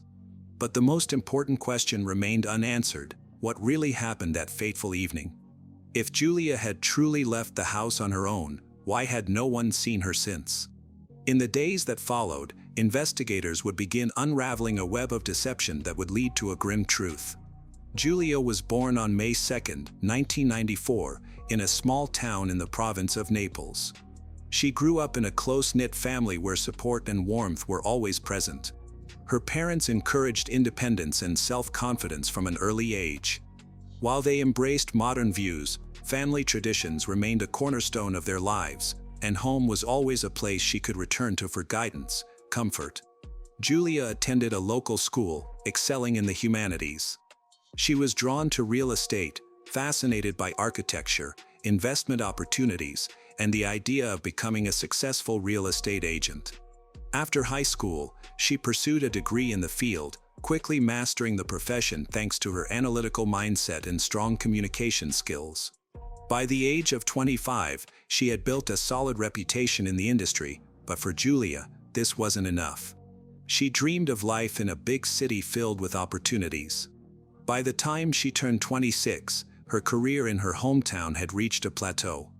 Working at a real estate agency, she realized the local market had its limitations. Inspired by her friends' stories, she decided to move to Senego, a suburb of Milan, where she believed would offer her a new chapter filled with potential. By the end of 2018, her decision was final. Senego symbolized independence, new connections, and the career growth she longed for. The transition happened quickly. Packing her belongings and saying goodbye to her loved ones, she set off for the city that she hoped would become her new home. After moving to Senego, Julia immediately immersed herself in work. The city's real estate market was fast-paced, competitive, required confidence and persistence. She adapted quickly, building connections, attending networking events, and closing deals. Her new life was exciting, but amid her busy schedule, she found herself longing for something more: personal happiness. It was during this time that she met Alexander. Their paths crossed at a Milan bar where her colleagues had invited her to celebrate a successful deal. Alexander worked as a bartender at a high-end lounge inside a 5-star hotel. A year older than Julia, he was charming, outgoing, and had a natural ability to connect with people. His confidence and charisma drew her in. With him, she felt like she could relax, momentarily escape the pressures of work, and simply enjoy the present. The first few weeks of their relationship felt effortless. They spent evenings dining at restaurants, strolling through the city at night, and talking about the future. Alexander shared that he had a son from a previous relationship but assured her that his past was behind him and that he was now looking for stability. Julia sincerely hoped that her move to Senegal would bring not only career growth but also personal fulfillment. She was convinced that Alexander was the person she was meant to build a future with. Julia believed she had finally met someone with whom she could build a lasting relationship. Their romance moved quickly, and within a few months, they decided to move in together. She had no idea what secrets he was hiding or how much her decision would change the course of her life. Tensions in Julia's relationship with Alexander were growing. She felt that something was wrong, but she couldn't pinpoint the issue. As time went on, the discomfort increased, while Alexander continued to act as if everything was normal. By the end of 2022, Julia noticed changes in her body, constant fatigue, strange cravings, and a missed period led her to suspect that something was different. Not wanting to wait any longer, she bought a pregnancy test. She then realized she was pregnant. This news brought mixed feelings. She had always wanted a family, but the past few months with Alexander had been challenging. Nonetheless, she knew she needed to tell him in person. Nervously, Julia chose the right moment to share the news. She had thought about various possible reactions: surprise, joy, maybe even fear, but Alexander's expression was unreadable. After a few seconds of silence, he finally asked one question: "Are you sure?" Julia felt a chilling distance in his demeanor. He showed no curiosity and asked no questions about how far along she was or how she was feeling. His indifference was impossible to ignore. In the days that followed, he never brought up the topic again. No discussions about the future, no interest in upcoming doctor's visits. Julia felt abandoned but held on to hope that in time he would come to terms with the situation. The new year began, but Alexander's attitude remained unchanged. More and more, Julia found herself spending evenings alone, contemplating her future. She kept working, trying to focus on other things, but an uneasy feeling grew inside her. Meanwhile, Alexander's double life took an unexpected turn. In early 2023, he learned that his other partner, Allegra Syria, was also expecting. The news caught him completely off guard. Just like Julia, Allegra had no idea that another woman was in her life. She truly believed she and Alexander were in a committed relationship. Unlike Julia, however, Allegra was unsure whether she wanted to continue the pregnancy. Alexander convinced Allegra that having a child wasn't the right decision at that moment. He assured her that he would support whatever choice she made, but strongly implied that ending the pregnancy would be for the best. Allegra hesitated for a long time but eventually agreed. Alexander accompanied her to the medical procedure, ensuring that this chapter was closed. He hoped that with Allegra's pregnancy no longer an issue, he could now focus on dealing with what he saw as his bigger problem: Julia's decision to have the baby. Unlike Allegra, Julia was determined to continue her pregnancy.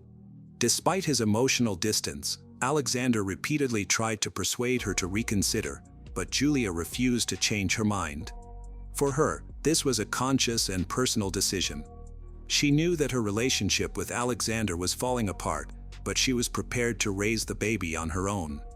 What she didn't realize was that this choice would become a turning point in her life.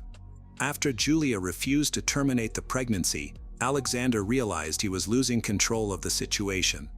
Her firm decision disrupted his plans and forced him to look for another way to free himself from what he saw as a problem. He had begun systematically researching poisons. He scoured the internet for methods to cause harm without raising suspicion, analyzing which substances were both effective and difficult to detect. His research covered chemical compounds found in household products, plant-based toxins, and even highly dangerous substances like cyanide. However, most of the options he found were either too difficult to obtain or left clear traces in the body. Eventually, he settled on rodenticides, products designed to eliminate rodents. These were widely available over the counter and wouldn't raise any red flags. He also found information suggesting that certain types worked slowly, causing internal bleeding, weakness, and anemia symptoms that could easily be mistaken for pregnancy complications. After, Alexander began putting his plan into action. He started adding small amounts of the toxic substance to Julia's food and drinks, hoping that her health would gradually decline. Within weeks, she began experiencing unusual symptoms: constant exhaustion, dizziness, nausea, and sharp abdominal pain. Julia confided in her friends about how unwell she felt but assumed it was just part of the pregnancy. She had no idea that something much more sinister was happening. Alexander closely monitored her condition, expecting the effects to intensify, but the poison wasn't working as quickly as he had hoped. Frustrated, he continued to try increasing its dosage, but the results were still disappointing. Julia still felt sick, but her body was fighting back, and the pregnancy was progressing. This infuriated Alexander. His original plan had failed, and now he was forced to consider another way out. Alexander was accustomed to being in control of situations. He skillfully crafted his lies, knowing exactly what to say to persuade each woman to accept his version of reality. Julia thought he was merely going through a tough time and believed he would eventually come to terms with the pregnancy. Allegra, meanwhile, was convinced that his past relationship had ended long ago. But one misstep shattered his carefully maintained facade. The first sign of trouble for Allegra was how uncomfortable Alexander became whenever his past was mentioned. He avoided talking about his life before they met, never shared his social media accounts, and didn't mention his ex. Initially, this didn't seem suspicious, but over time, the inconsistencies began to accumulate. The turning point occurred when she accidentally discovered recent photos on his phone, images of him with Julia. Their expressions and body language indicated that their relationship was still very much alive. Allegra didn't want to leap to conclusions, so she started observing him more closely and taking mental notes. He frequently left in the evenings, saying he was working late, but his co-workers at the hotel disclosed that he had actually clocked out early. At times, he wouldn't answer his phone, only to later offer excuses that didn't quite make sense. When Allegra confronted Alexander about the photos, he responded immediately. He accused Julia of being unable to accept their breakup and spreading the pictures to make him feel guilty. Allegra wanted to trust his explanation, but it felt off to her. As she asked more questions, Alexander's answers became less convincing. Realizing he was losing control, he quickly changed his story. He claimed that Julia not only refused to move on but had also faked her pregnancy to try to keep him. In a last-ditch effort to support his lie, Alexander even created a fake DNA test. He modified a file he found online and presented it as evidence that he was not the child's father. Although Allegra initially believed him, her doubts persisted. She couldn't shake the feeling that there was more to the story than she knew. A few days later, Allegra decided to investigate for herself. While Alexander was sleeping, she took his phone, found Julia's number, and sent her a message. Julia replied almost immediately, and her tone wasn't one of revenge, rather, she was also seeking answers. The next day, Allegra proposed they meet in person. Both women realized that this conversation had the potential to change everything. On May 27, 2023, they agreed to meet at Armani Hotel where Allegra worked, feeling a mix of tension and determination. Allegra was still unaware of the full extent of Alexander's betrayal, while Julia was shocked to learn that the man she had envisioned a future with was living a double life. Their meeting began cautiously. Allegra spoke first, revealing what she had uncovered.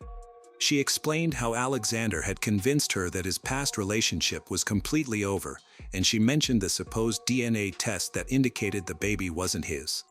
Julia listened intently. Once Allegra finished, Julia calmly clarified that the test was fake. She had never asked for a test, and the timeline of her pregnancy corresponded perfectly with their relationship.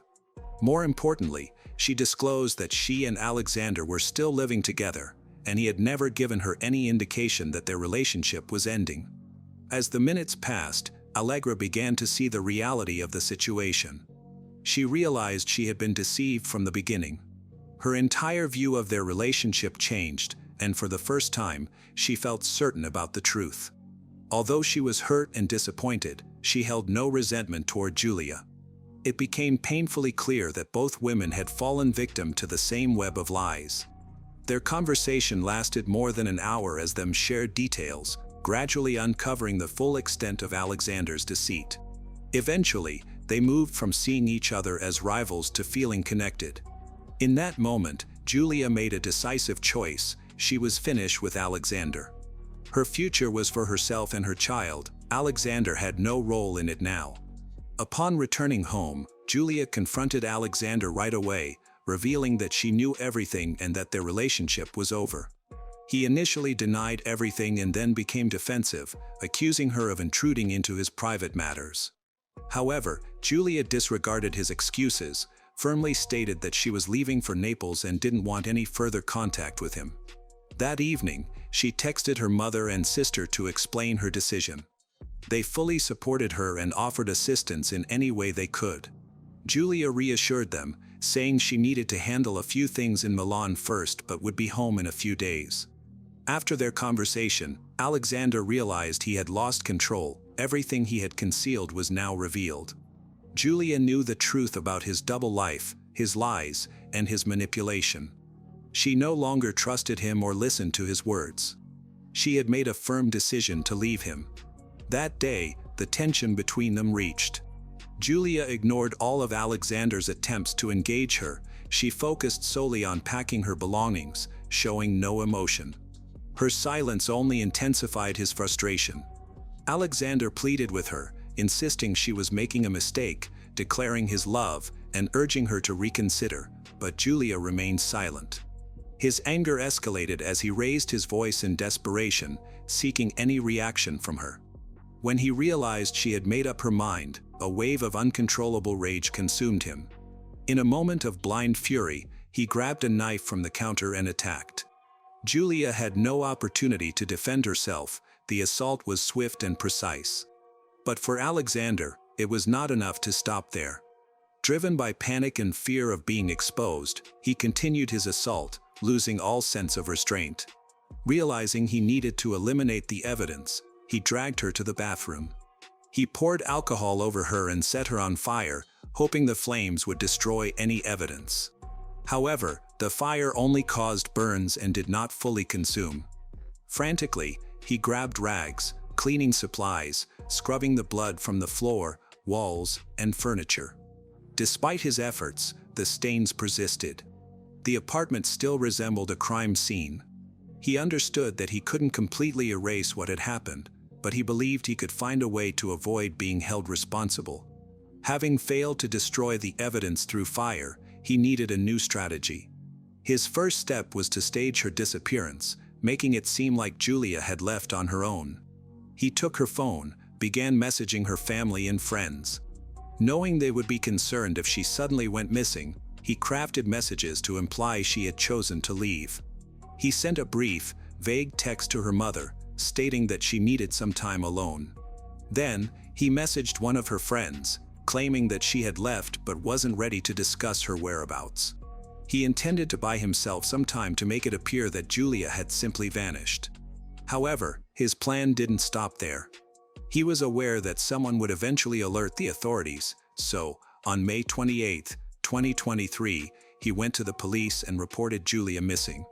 He claimed that they had an argument and she left the house, never to return. His story was straightforward. That morning he had gone to work, and when he came back, she was gone. He's saying that her personal belongings, including her passport and money, were missing, implying she had left town voluntarily. Investigators paid close attention, but right from the beginning, something felt off. His behavior raised suspicion. He spoke too confidently, almost as if he already knew what questions the officers would ask. In contrast to Julia's family and friends, who were frantic, desperate for information, he remained unsettlingly calm. While the police organized a search, Alexander concentrated on concealing the evidence. He wrapped the body in a plastic bag and moved them to the garage. Over the next few days, he relocated the body several times, first hiding them in the basement of their building, then bringing them back to the garage.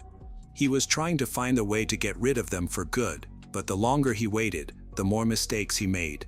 Investigators started examining his statements closely, interviewing neighbors, and searching for inconsistencies.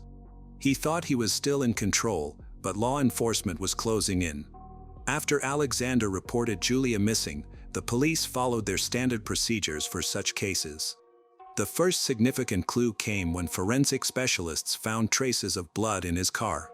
Despite his attempts to clean it, modern technology allowed investigators to identify the biological evidence, which was confirmed to belong to Julia. The second piece of evidence was uncovered in the common areas of their apartment building. Faint reddish stains on the stairs and in the hallway initially appeared to be dust or spilled liquid. However, chemical testing revealed they were traces of partially cleaned blood. Investigators noted Alexander's strange behavior. Unlike most people whose loved ones disappear, he showed little genuine concern. He did not reach out to Julia's family for help in finding her, nor did he actively participate in spreading information about her disappearance. He only completed the formal steps to report her missing, which raised further suspicions. A major breakthrough in the case occurred when detectives analyzed his electronic devices. They confiscated his phone, computer, and tablet, revealing alarming findings. First, they discovered a search history that dated back several months before the crime. He had been researching poisons, learning about the effects of various toxins, and reading articles on how to discreetly harm someone. Some searches even questioned why certain toxic substances might fail to work. Another crucial piece of evidence was the forged DNA test he had shown Algra. Forensic analysis confirmed that the document had been tampered with and that it was downloaded from a website that allowed users to edit medical records. As more evidence accumulated, Alexander's story began to unravel. Investigators increased their pressure, systematically highlighting inconsistencies in his account. Initially, he maintained his innocence, claiming he knew nothing about it. However, with each interrogation, the police presented undeniable facts. They showed him photographs of blood stains, confronted him with his search history. They brought in witnesses who reported hearing loud noises and shouting from Alexander's apartment.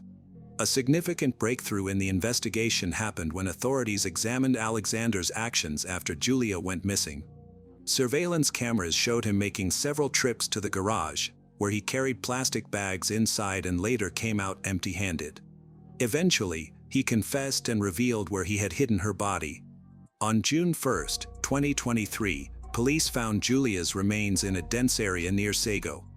Forensic examination indicated that someone had tried to burn the body, but the attempt was not completed. Despite his efforts to conceal the truth, experts were able to determine how she died and gather conclusive evidence linking him to the crime. The tragic death of Giulia Tramontano shocked people all over Italy, a country where gender-based violence is a serious issue. After Alexander was arrested, protests began nationwide. Women filled the streets, carrying signs and demanding stricter punishments for domestic violence. Memorial marches took place in cities like Milan, Naples, and Rome, calling for systemic changes to better protect vulnerable individuals. At one rally, Giulia's sister, Chiara Tramontano, urged lawmakers to take action against the increasing number of cases where offenders face no significant consequences until it is too late. Forensic experts and investigators focused on understanding the psychological profile of Alexander. A psychological evaluation revealed troubling behavioral traits. Court-appointed psychiatrists determined that he exhibited strong narcissistic tendencies, showing no remorse for his actions. His behavior during interrogations and court appearances demonstrated a profound self-centeredness, an utter lack of empathy. He viewed others only in terms of how they could serve his interests, ignoring their feelings. His actions were motivated solely by a need to protect his reputation and keep control over those around him. Any perceived loss of power triggered a quick and dangerous reaction. During the trial, Alexander tried to appear remorseful, but neither Giulia's family nor the public found his words convincing. He claimed to be baffled about how he could commit such a horrific act, asserting it was a moment of impulsive rage that he didn't fully recognize.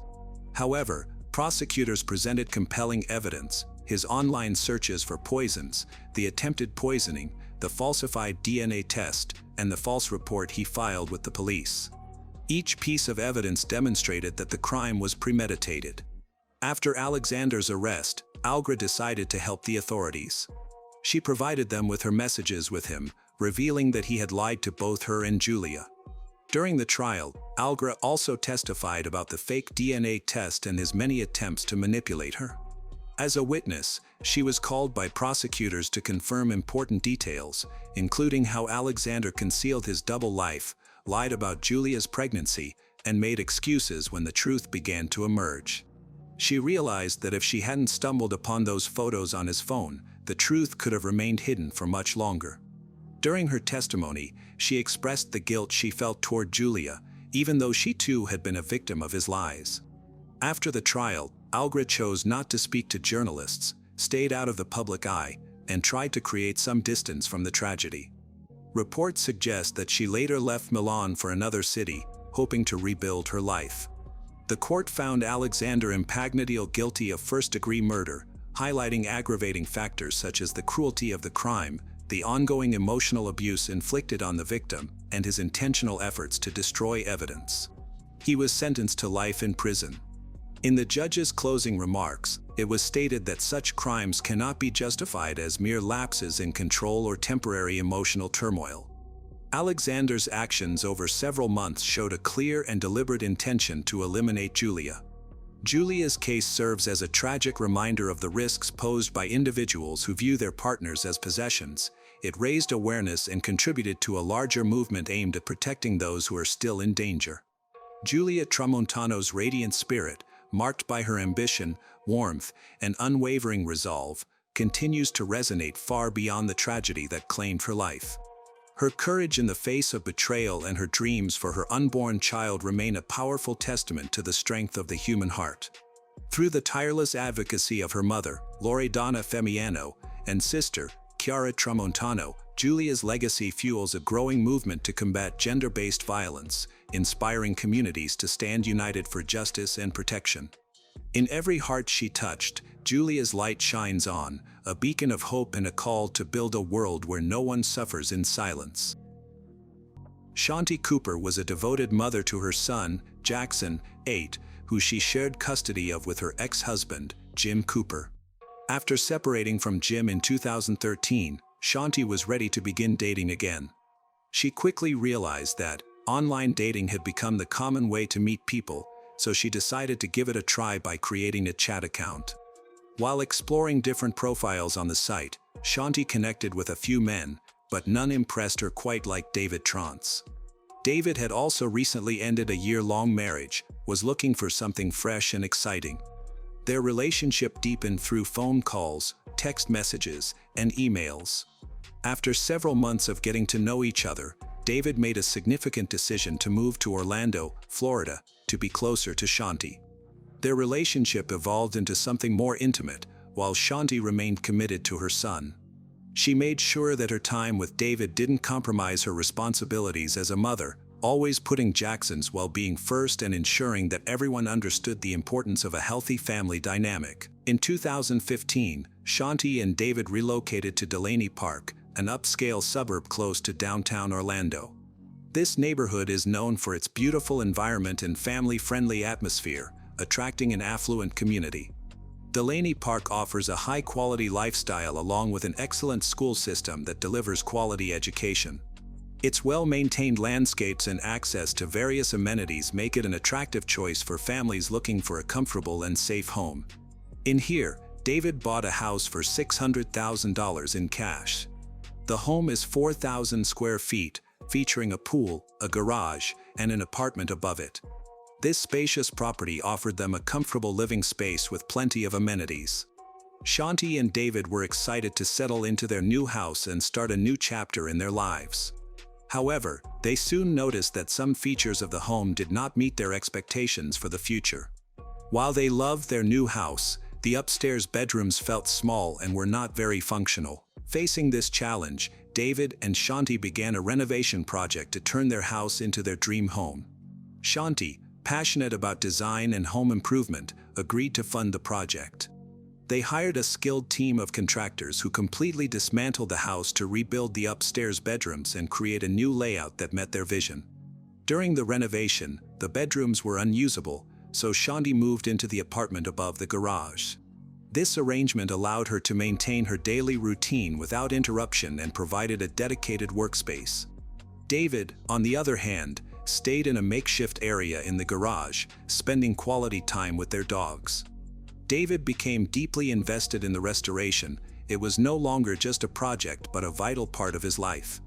He spent every waking moment monitoring the work, making adjustments, ensuring every detail was carefully planned and executed. His entire focus was on the renovation, and the house began to take on a character of its own. In 2018, 3 years after starting the renovation project, there was barely any progress. The inside of the house had been completely stripped down, leaving only the bare structure. Seeking a solution, David reached out to a local home renovator known from the successful A&E reality show, Zombie House Flipping. This show features real estate investors who buy and renovate rundown homes. The show's producer contacted David and Shanti about their home in Delaney Park to see if it could be included in the next season. During the chaos of their home renovations, David and Shanti got married in 2017, which surprised many friends and family. Shanti, who is naturally private, even kept the marriage a secret from her beloved grandmother. By mid-April 2018, the show Zombie House Flipping planned to start filming at David and Shanti's home in May. However, the producer struggled to get them to discuss how the show would proceed. The producer noticed a clear contrast between David's excitement and Shanti's apparent disinterest. David was eager about the flipping series, while Shanti seemed to participate just to support her husband.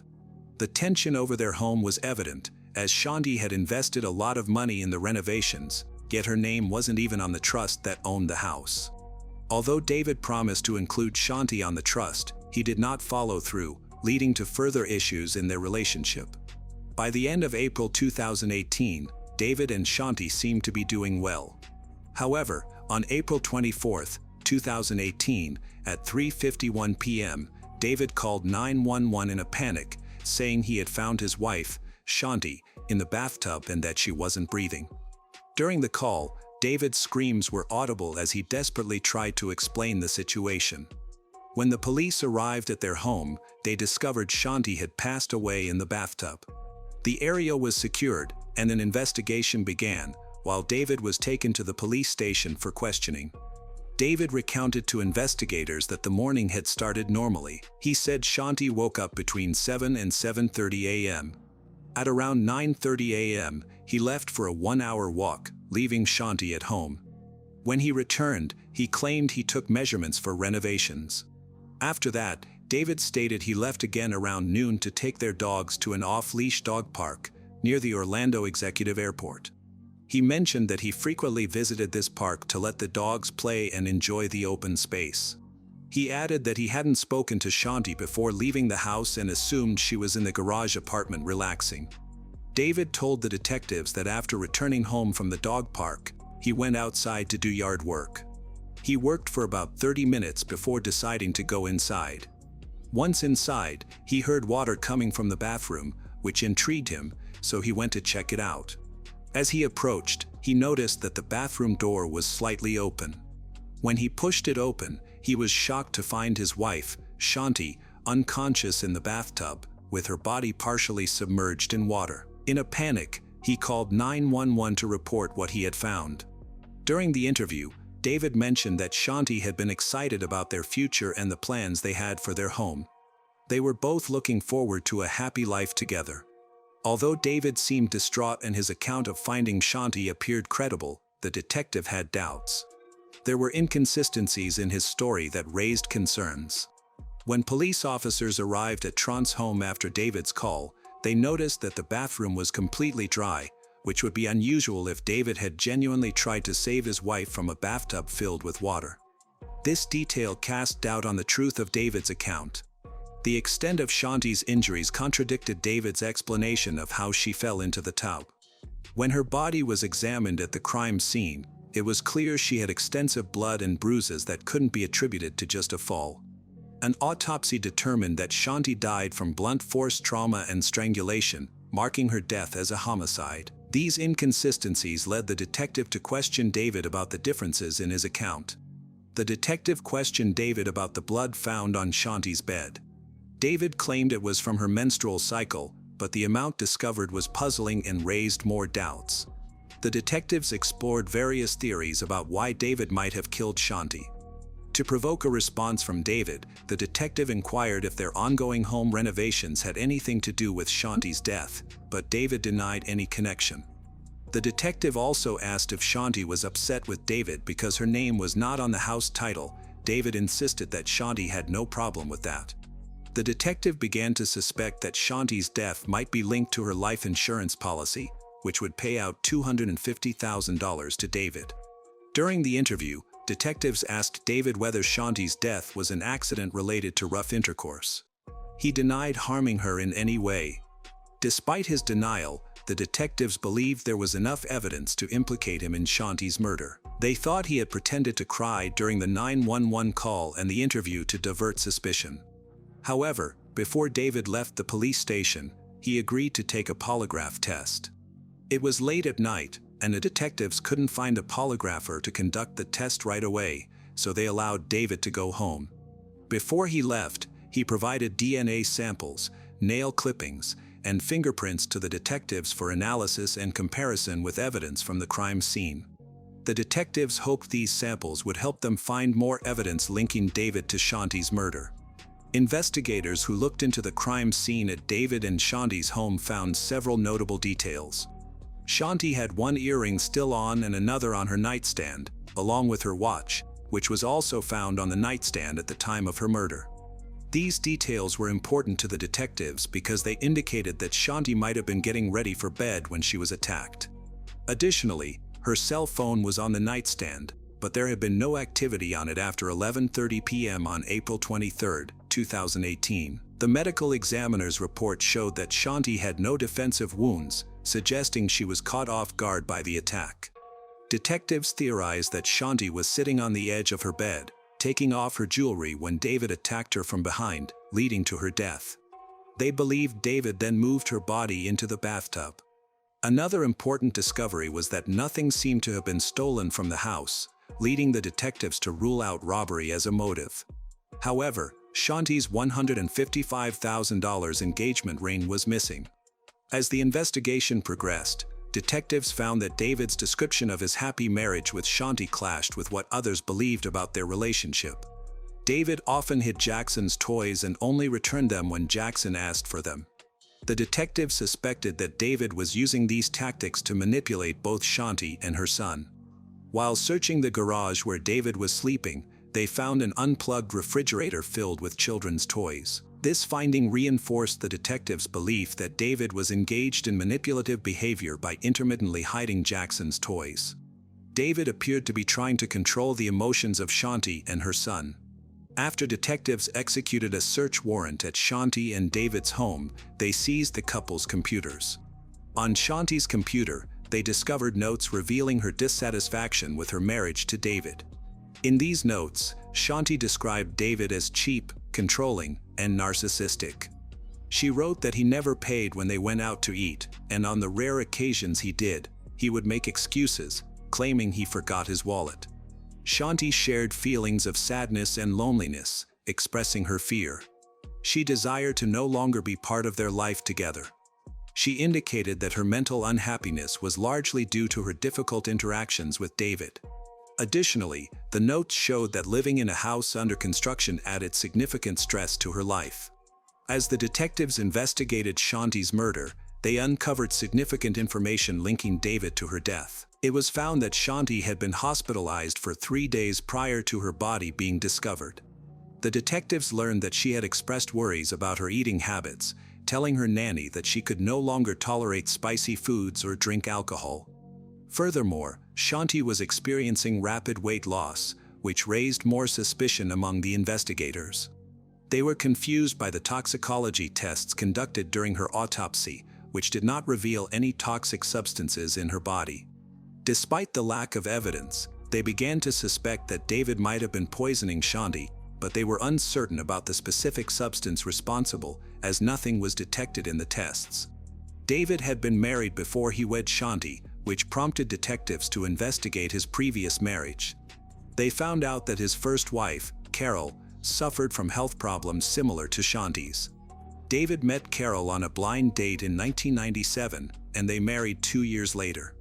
The detectives were concerned about a possible link between Carol's health issues and Shanti's rapid decline in health. Shortly after their marriage, Carol began facing various health challenges, including persistent nausea, fainting spells, severe reactions to spicy foods and alcohol. Some of her close friends suggested to the detectives that David might have started poisoning her after they got married. To learn more about David's past, the detectives traveled from Florida to Minnesota in November 2018 to interview Carol in person. During the recorded interview, Carol described her struggles with chronic pain and immune system problems that remained undiagnosed. She stressed the need to understand her background to grasp the context of her health issues and mentioned that David was the one who cooked their meals during their marriage. The detectives asked Carol about the possibility that David was involved in her health issues, noting it was suspicious that both of his ex-wives faced similar health problems. Carol firmly denied any suggestion that her ex-husband had poisoned her, stating that her health issues continued even after they separated. During the investigation into Shanti's murder, detectives received a call from an employee at Club Orlando, a private men's spa. The club provided amenities like hot tubs, pools, a gym, and dark rooms for intimate activities. To become a member, individuals needed to buy a pass or membership. The employee informed the detectives that David had multiple memberships at Club Orlando and renewed them every 6 months without exception. He claimed to have seen David engaged in intimate activities with other men.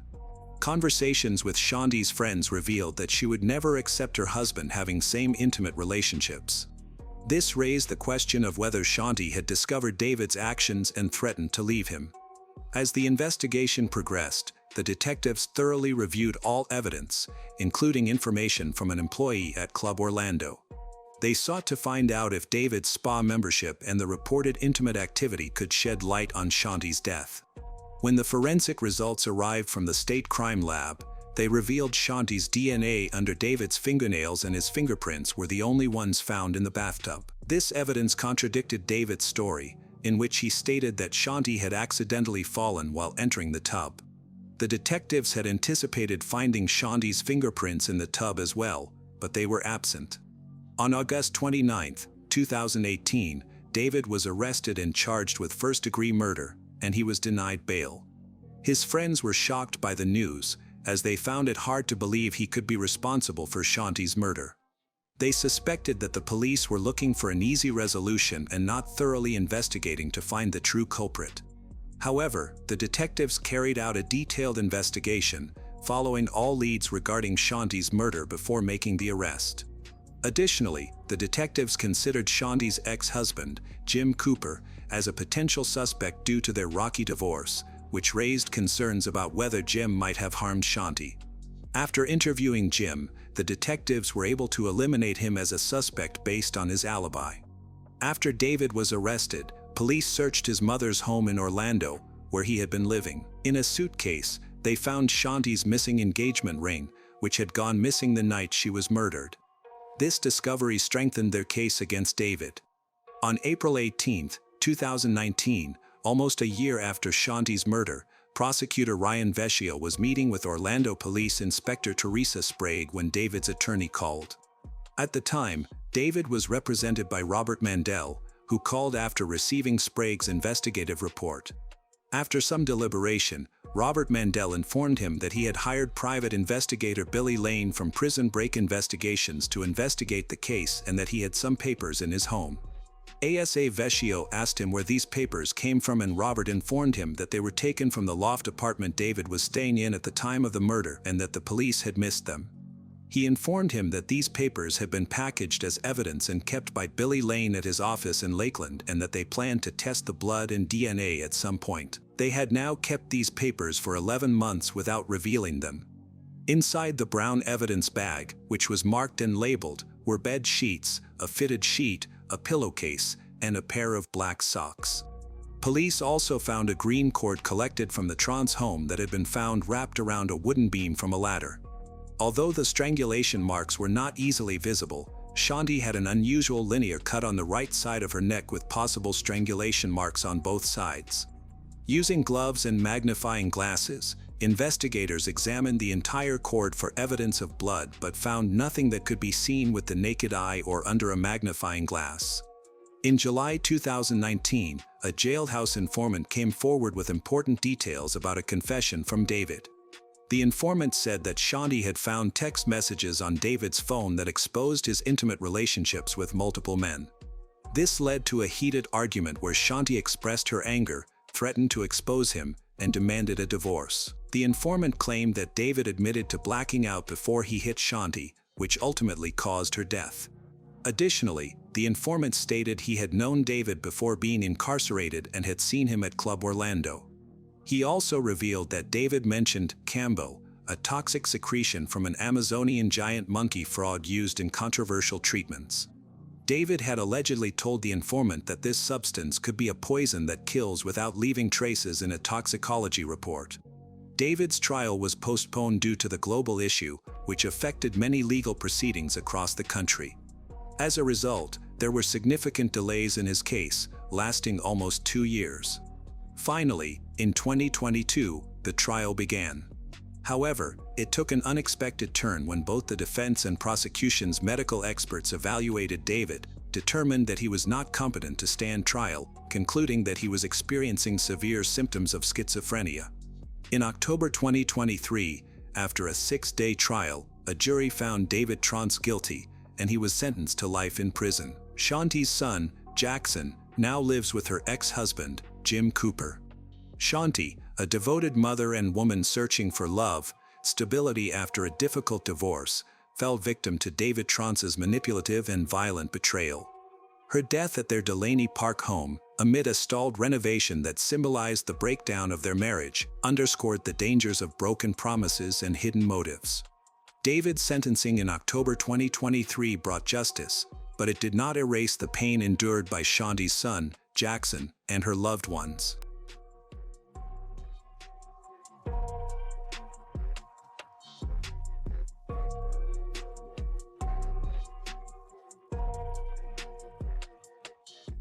Shannon Graves was born on November 4, 1988, in Ohio, USA.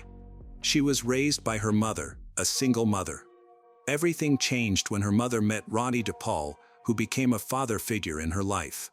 Ronnie treats her like his own daughter, and she quickly takes a liking to him. She was known for her kind heart and loving nature. In 2016, Shannon proudly earned her cosmetology license, marking a new beginning after a challenging childhood. Her friends affectionately called her Star, recognizing her free spirit, honesty, and selflessness. However, Shannon's compassionate nature sometimes led her to make poor choices in relationships. Following her mother's death, she struggled with substance abuse. Her close friends observed that she often fell for the wrong men, whether due to bad luck or her attraction to rebellious personalities. Despite these challenges, Shannon was determined to take control of her life. Her professional achievements filled her with hope for a brighter future. Unfortunately, Shannon's intuition was wrong when she became involved with Arturo Novoa. He is of Puerto Rican descent, charming and passionate about music, but he is also very secretive about his life.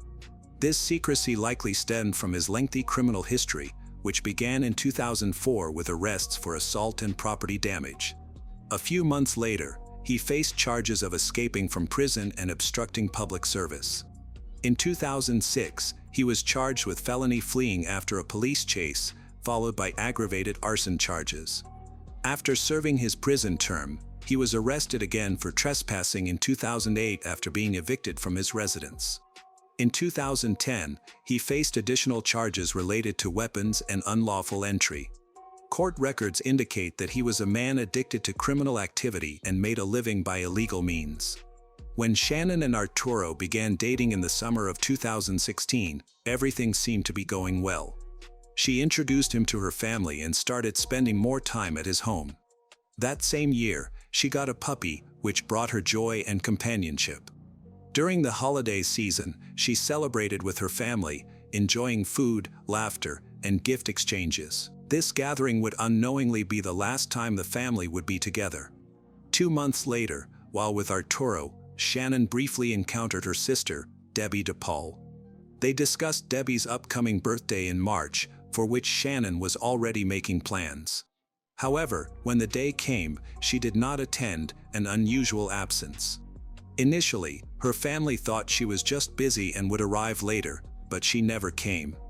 Alarmingly, she did not call or send a message, not even to wish Debbie a happy birthday. When she also missed the Easter gathering the following month, concern grew. As time passed, her family's anxiety increased. After calling and texting several times without receiving a response, Ronnie attempted to contact Arturo. He claimed that he and Shannon had broken up and that she had moved to Cleveland with someone else. However, when Ronnie and Debbie tried to contact her directly, they were unsuccessful. Determined to find her, they went to her apartment, but found no clues. Her car and phone were there, but her beloved dog was missing. Around this time, Arturo was arrested on charges related to banned substances. In the following weeks, Shannon's family was engulfed in fear and uncertainty. In June, Debbie officially reported her as a missing person to the police.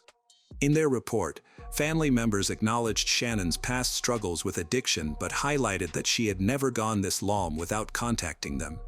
Authorities requested anyone with information to come forward while they searched hospitals and jails, but there was still no trace of Shannon. Investigators found tracking her whereabouts to be extremely challenging, especially since she had been missing for months.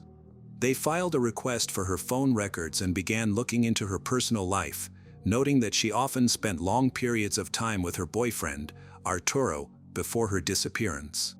The police subsequently interviewed Arturo. He recounted the same story he had told Ronnie, adding complexity to the case. Without a clear timeline for Shannon's disappearance, they could not confirm Arturo's alibi. Additionally, there was no evidence of a new boyfriend with whom Shannon had supposedly moved in. As suspicions rose, detectives learned about an ex-boyfriend named John, and considering this lead, they decided to investigate him further. John, a business owner, had a criminal past involving trafficking of banned substances. His incarceration had led to his breakup with Shannon, as her friends remembered how distressed she was upon learning of his conviction. Complicating matters, John had been released from prison shortly before Shannon was reported missing. When police found and interviewed him, he claimed he hadn't seen her since February, when she mentioned getting back together with Arturo. His statement implied that her relationship with Arturo may not have been as perfect as it seemed. Still, John admitted that he had lingering feelings for her at the time of their last conversation.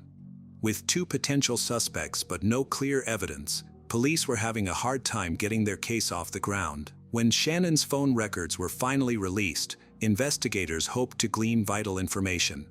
Unfortunately, these records only confirmed that she had gone to work as usual in late February before her phone was suddenly turned off.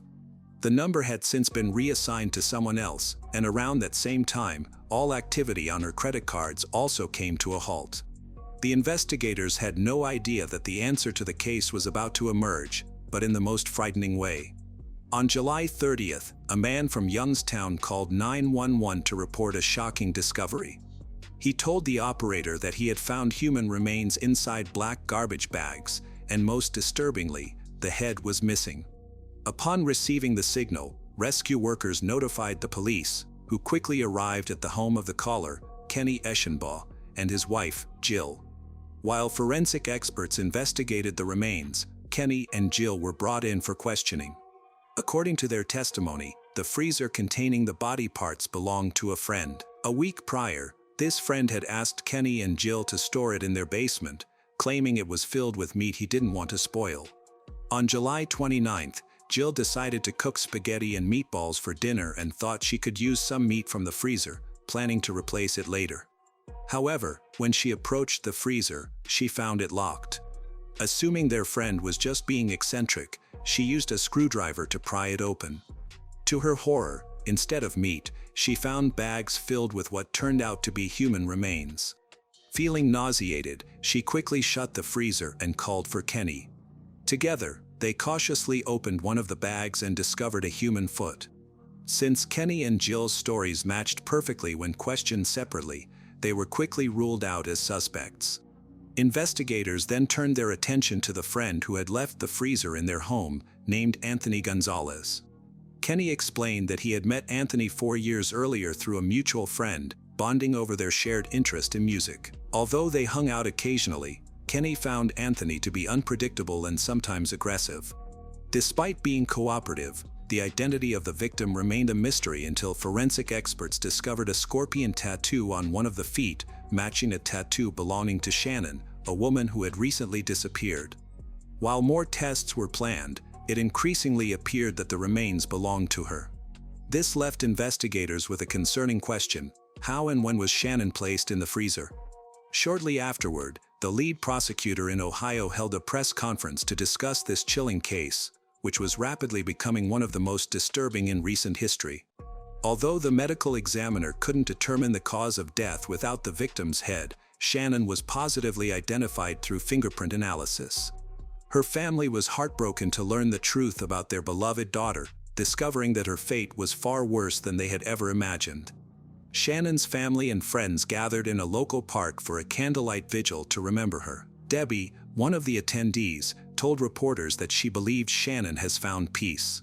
The vigil was intended to celebrate Shannon's life rather than to focus on sadness. Many people lit candles and released lanterns while wearing shirts with messages honoring Shannon. However, Shannon's family was visibly pained. Ronnie, too devastated to appear on camera, shared his indescribable grief, explaining that he loved Shannon as a daughter and sought justice for her. In the meantime, investigators ramped up the search for Anthony. They soon discovered that Anthony Gonzalez was just an alias. His real name matched the identity of someone they had already suspected, Arturo Novoa. Authorities learned that Arturo had been dating a woman named Katrina Layton, who moved into his house shortly after Shannon was last seen. Given Arturo's lengthy criminal history, the police acted quickly, arresting both him and Katrina and searching their home. The police found red stains on the walls, a knife, and a manual for the freezer where Shannon's remains were located. Kenny, who previously believed his friend's name was Anthony, was shocked to learn Arturo's true identity.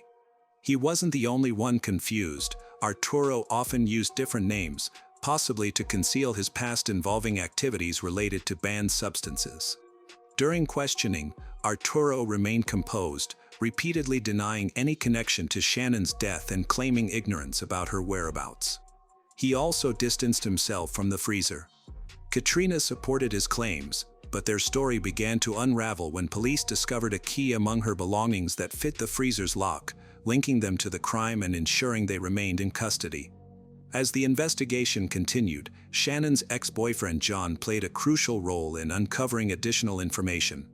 He spoke to Shannon's friends and learned about a bonfire attended by Arturo. A witness reported that Arturo used the fire to burn personal items and, when questioned, he claimed they were Shannon's clothes, which he burned as revenge for alleged infidelity. That night, he was with his friend Andrew Herman, and they both continued to burn clothing. Investigators later searched the bonfire site and found remnants, including a bracelet that belonged to Shannon. As the investigation progressed, authorities contacted a woman named Jamie, who knew Andrew and his wife, Michelle Eilenfeld. Jamie reveals that Arturo and Katrina were behind Shannon's murder, while Andrew helped handling the body of her body. Jamie stated that Katrina had harbored jealousy towards Shannon for a long time, and that Shannon felt the same way about her. The situation became more complicated when neighbors reported seeing Katrina walking Shannon's dog and using her credit card to make small purchases, suggesting that Katrina had taken over a part of her life. Amid these incidents, Ronnie passed away unexpectedly without witnessing justice.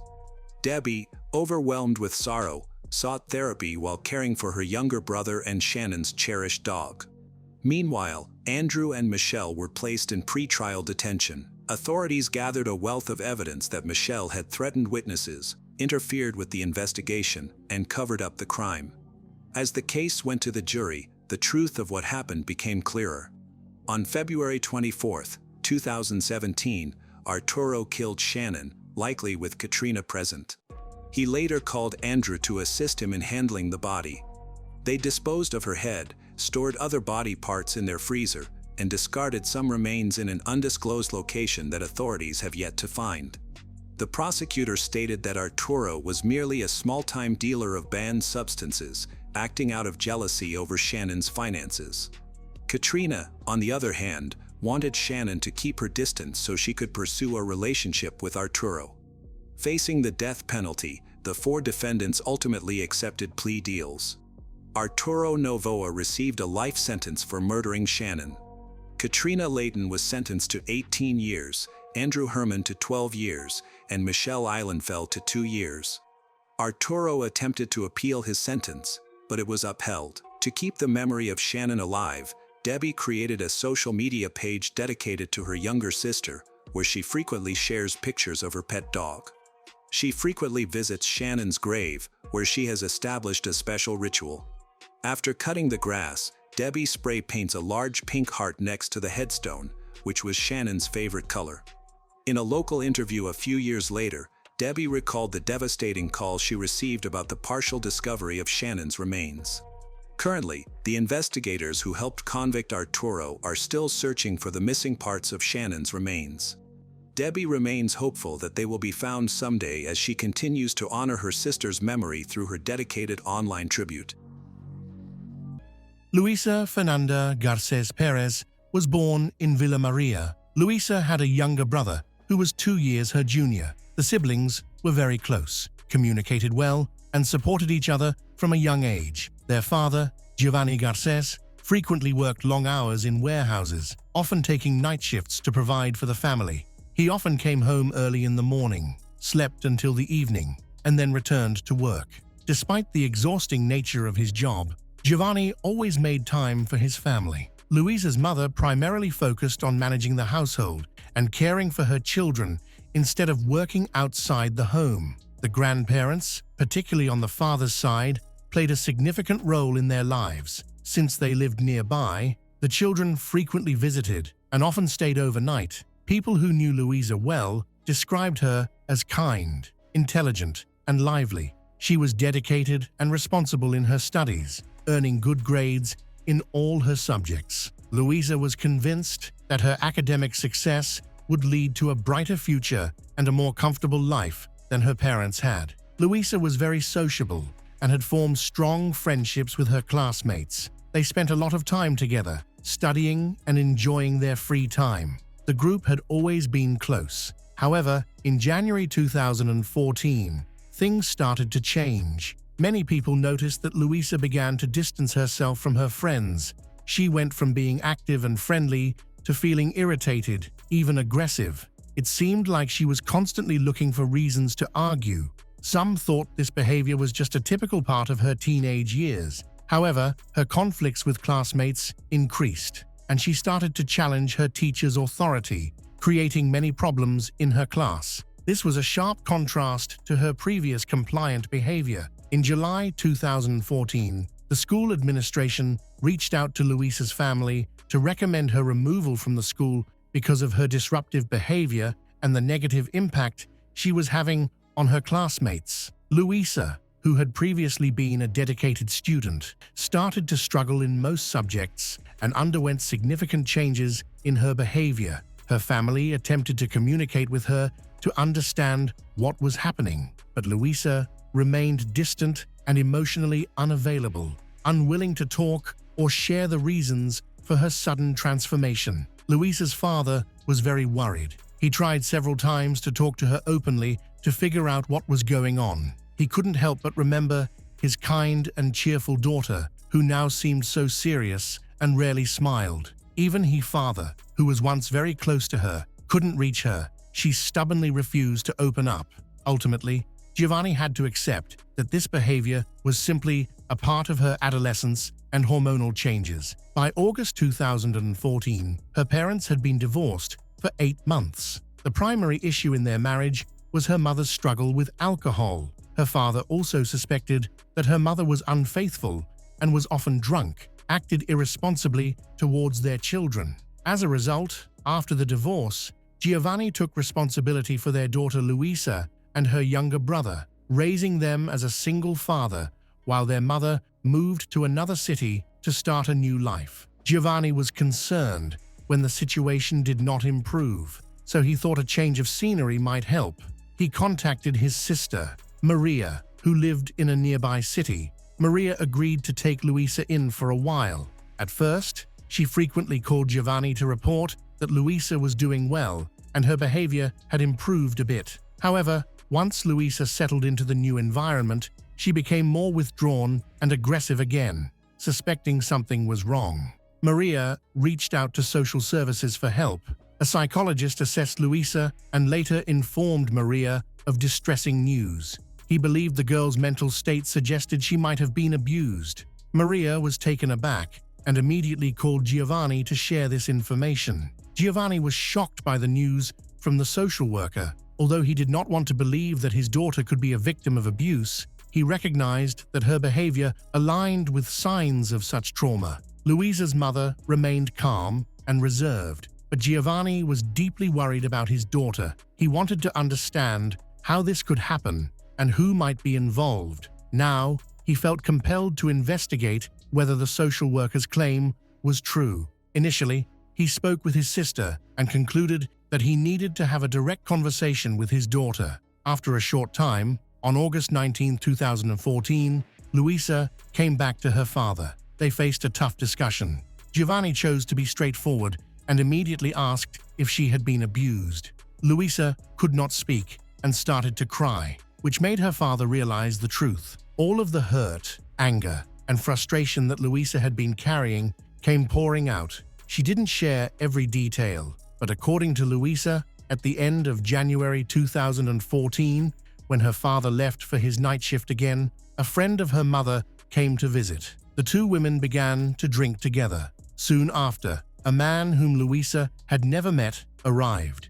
He brought more alcohol and acted as if he were familiar with everyone. They welcomed him joyfully. Soon, they were all drinking together. When the alcohol was gone, two women fell asleep on the sofas, having consumed too much, while the stranger remained upright, noticeably less intoxicated than the others. He turned to Luisa and her brother, suggested they go to a nearby tent to eat hot dogs. They were easily convinced and happily followed the man to the closest eatery. They trusted him because they had seen their mother speak to him calmly and openly. After enjoying their hot dogs, they returned home. Two women were still asleep on the sofas. Since it was late in the evening, the children were also ready for bed.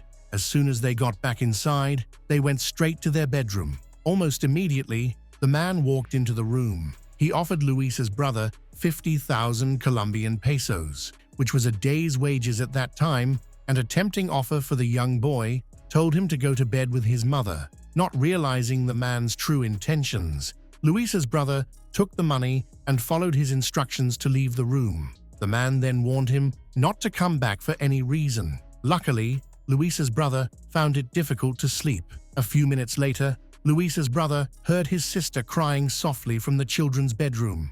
When he went back into the room, he was shocked to find the man in bed with Luisa. Confused and unsure of what to do, the boy hesitated. Luisa quickly panicked and chased him away. In an odd turn of events, their mother slept so deeply that she didn't wake up to check on the children. Despite the noise, Luisa asked her brother not to share what had happened because she was worried about the consequences. They both kept this painful secret for several months. Luisa's brother was still young and didn't fully grasp the situation. Luisa chose not to discuss any details because she was consumed by her own pain and anger. After this incident, Giovanni finally understood his daughter's behavior. He realized why she had become so withdrawn and aggressive during that time.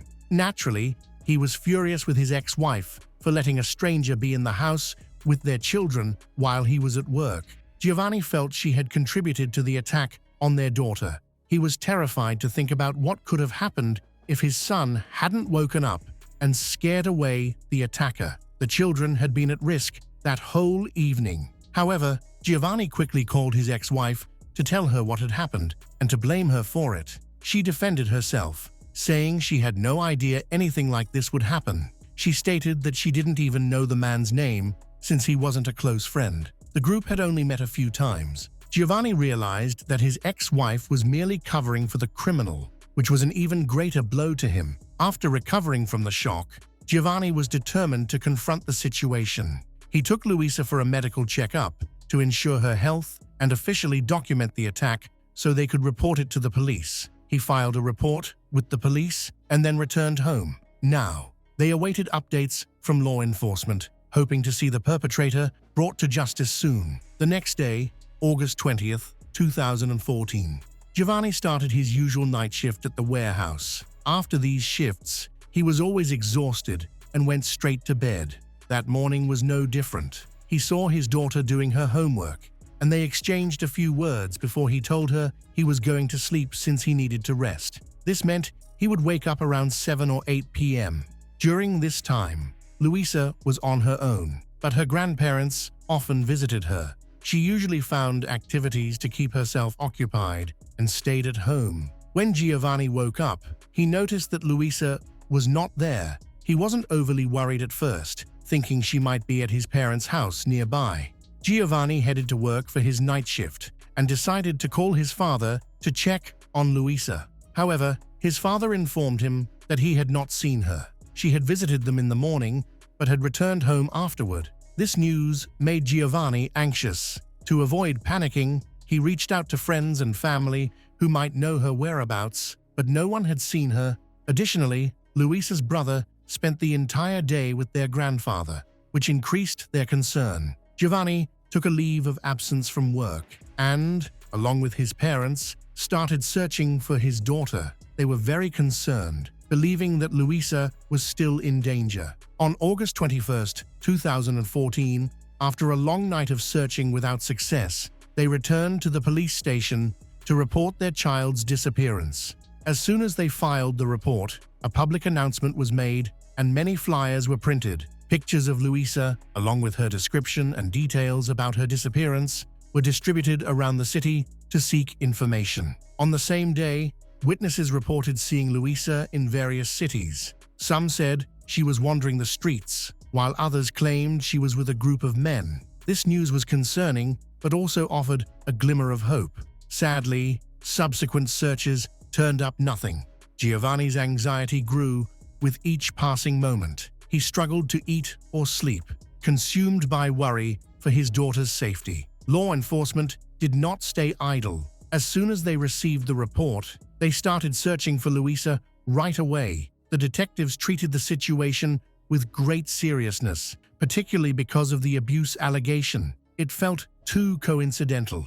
The day before the attack, the girl had gone to the hospital, where the abuse was confirmed. This led to concerns that the attacker might have tried to silence her to prevent her from testifying in court. But how could he have learned about her so quickly? Unfortunately, no one knew the identity or address of the man. There was very little information about the abuser. However, a few individuals could provide more insights. The police reached out to Luisa's mother's friend. She told the detectives that in early January, she and Luisa's mother had enjoyed some beers together after work. During their time together, she received a call from an unknown number. When she answered, she felt at ease upon recognizing the voice of a young hairdresser she had met about 7 years earlier. Based on their conversation, he expressed a desire to meet and talk with them, offering to bring alcohol with him.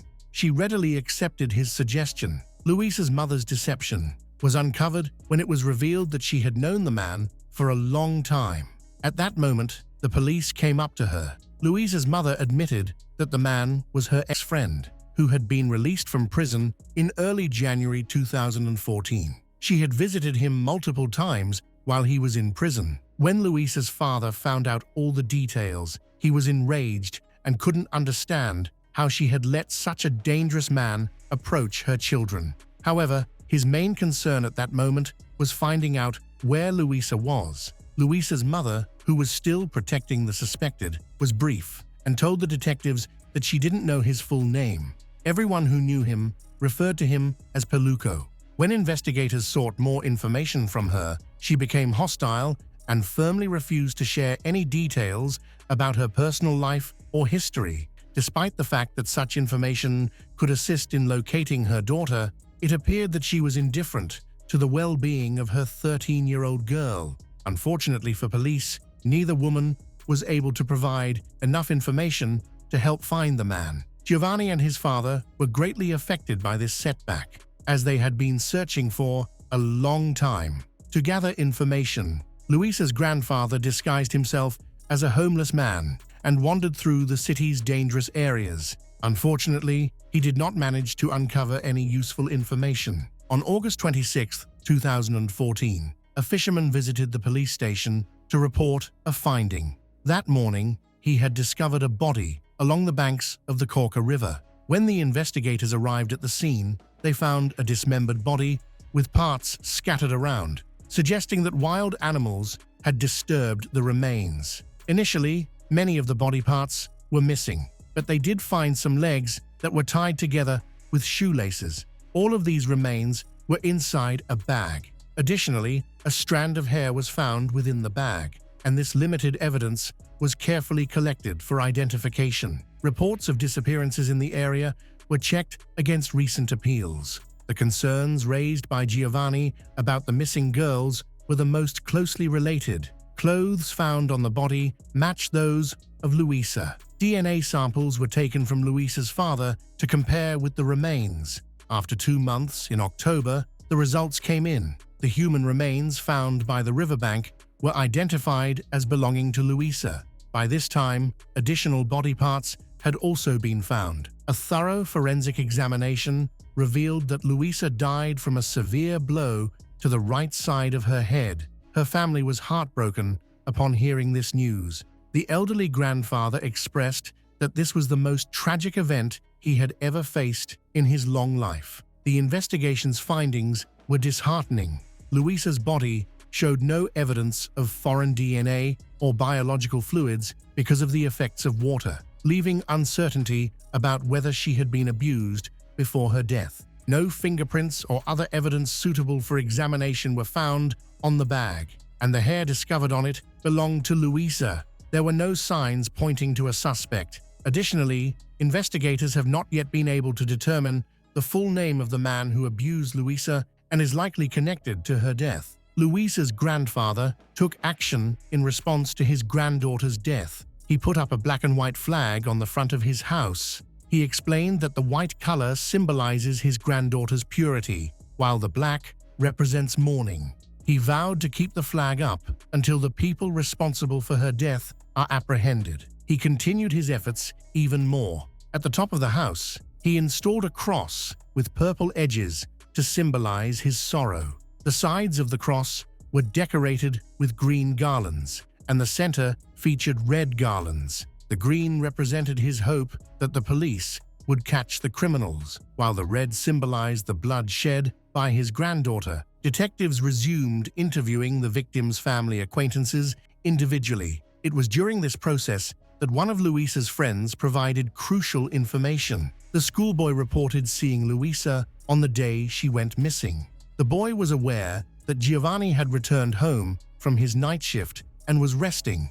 At one point, Luisa expressed a desire to find her uncle, and he offered to assist her. They went out together to search for her uncle and made a stop at a hot dog stand. Luisa noted that it was the same place where she and her brother had been abducted by the abuser in January. After hearing the boy's statement, the police visited a hot dog stand and spoke with a seller. He was hesitant to cooperate, but recalled Luisa's visit from a few months ago. This witness described one of the men who visited the stand with 2 children late one evening in January. Interestingly, he remembered this incident because he had sold a motorcycle to that man and still had his phone number. He then shared this number with Luisa, who called it to arrange a meeting. According to the boy, all this happened about 20-30 minutes later. Therefore, he was happy for Luisa that she had found her uncle, and he went home. After that, Luisa was left alone, next to the tent, waiting for her uncle. After a while, the uncle drove up on a motorcycle. Luisa ran up to him and talked to him about something. After that, she got on the motorcycle, and both of them left in an unknown direction.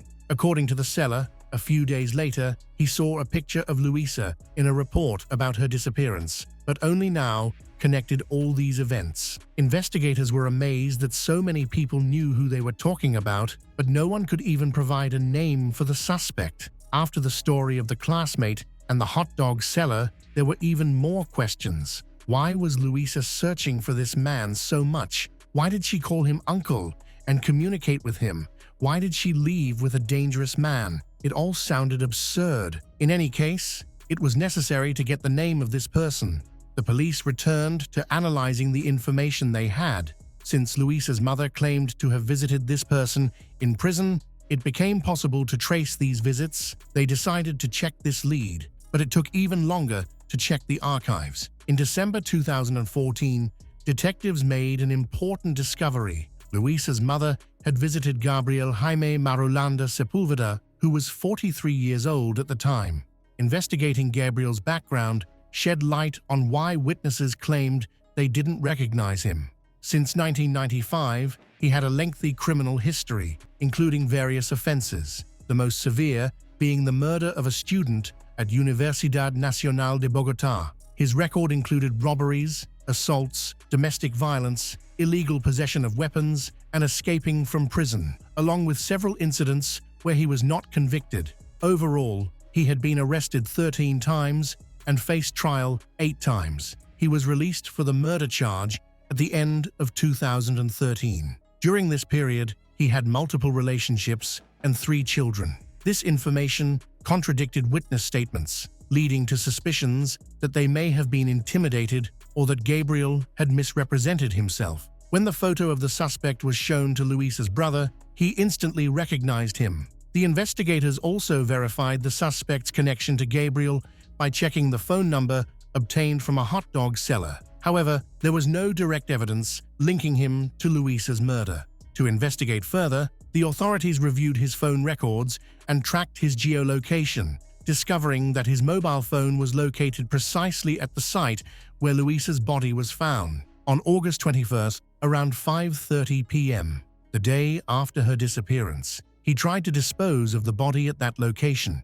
Eventually, the police issued a warrant for Gabriel's arrest, but finding him proved to be more challenging than expected. There was very little information available about him. He couldn't be found at his known addresses, but it was known that he had been working as a helper in a coffee shop in the countryside. However, even there, the employers did not offer any useful information. Additionally, the phone number provided by the hot dog seller was no longer in service. Gabriel didn't have to wait long for his next legal trouble. In May 2015, he was arrested while attending a hearing for one of his previous offenses. 2 new charges were added: the abuse and murder of Luisa Fernanda Garces Perez. He could face a prison sentence ranging from 33 to 50 years. Unsurprisingly, Gabriel denied any responsibility for Luisa's death, which led to delays in the trial. The prosecution aimed to collect as much indirect evidence as possible, and a lawyer's involvement further contributed to the postponement. Overall, the hearing was delayed for 2 years, during which the defense tried to paint Gabriel as a victim of police misconduct. There was no concrete evidence linking him to the murder, so the lawyers argued that he was a scapegoat targeted by the police due to a lack of other suspects. Gabriel showed no remorse for his actions. Instead of confessing, he claimed he wasn't in town when Luisa went missing. He also described Luisa's mother as an escort whose services he frequently used, stating this was the reason for his visit to her house in January 2014 while denying any wrongdoing. A crucial witness for the prosecution was a hot dog vendor who had observed Gabriel leaving with Luisa on a motorcycle. Unfortunately, the hot dog vendor did not show up in court. His mother claimed he had found a new job and moved away, but many suspected this was a result of pressure and threats from Gabriel. He was unwilling to testify against Gabriel. The police later learned that he had previously been incarcerated and was a former cellmate of Gabriel, which meant he was aware of Gabriel's violent nature and was afraid for his safety. The hearings started with the prosecutor claiming that Gabriel misled and took Luisa to the riverbank. Gabriel was upset with her when he discovered she was with her father. Giovanni alerted the police. He then hit her on the head, tied her legs with shoelaces, and threw her into the water before escaping.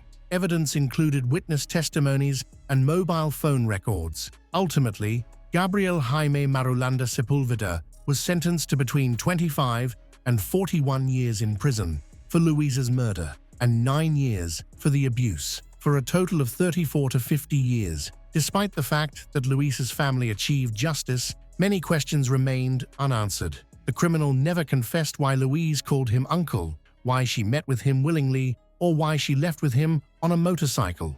The police believed that Luisa wanted to meet with him to inform him that she had reported him to the authorities and that she probably did not fully realize how dangerous the situation was. After these events, Giovanni still believed that not all perpetrators were held accountable for their crimes. He blamed his ex-wife for the misadventures his daughter had gone through, as well as for her death. However, it seemed that the woman was not overly troubled by all of this. Although many condemned the mother for her carelessness, which cost her daughter dearly, she was never held accountable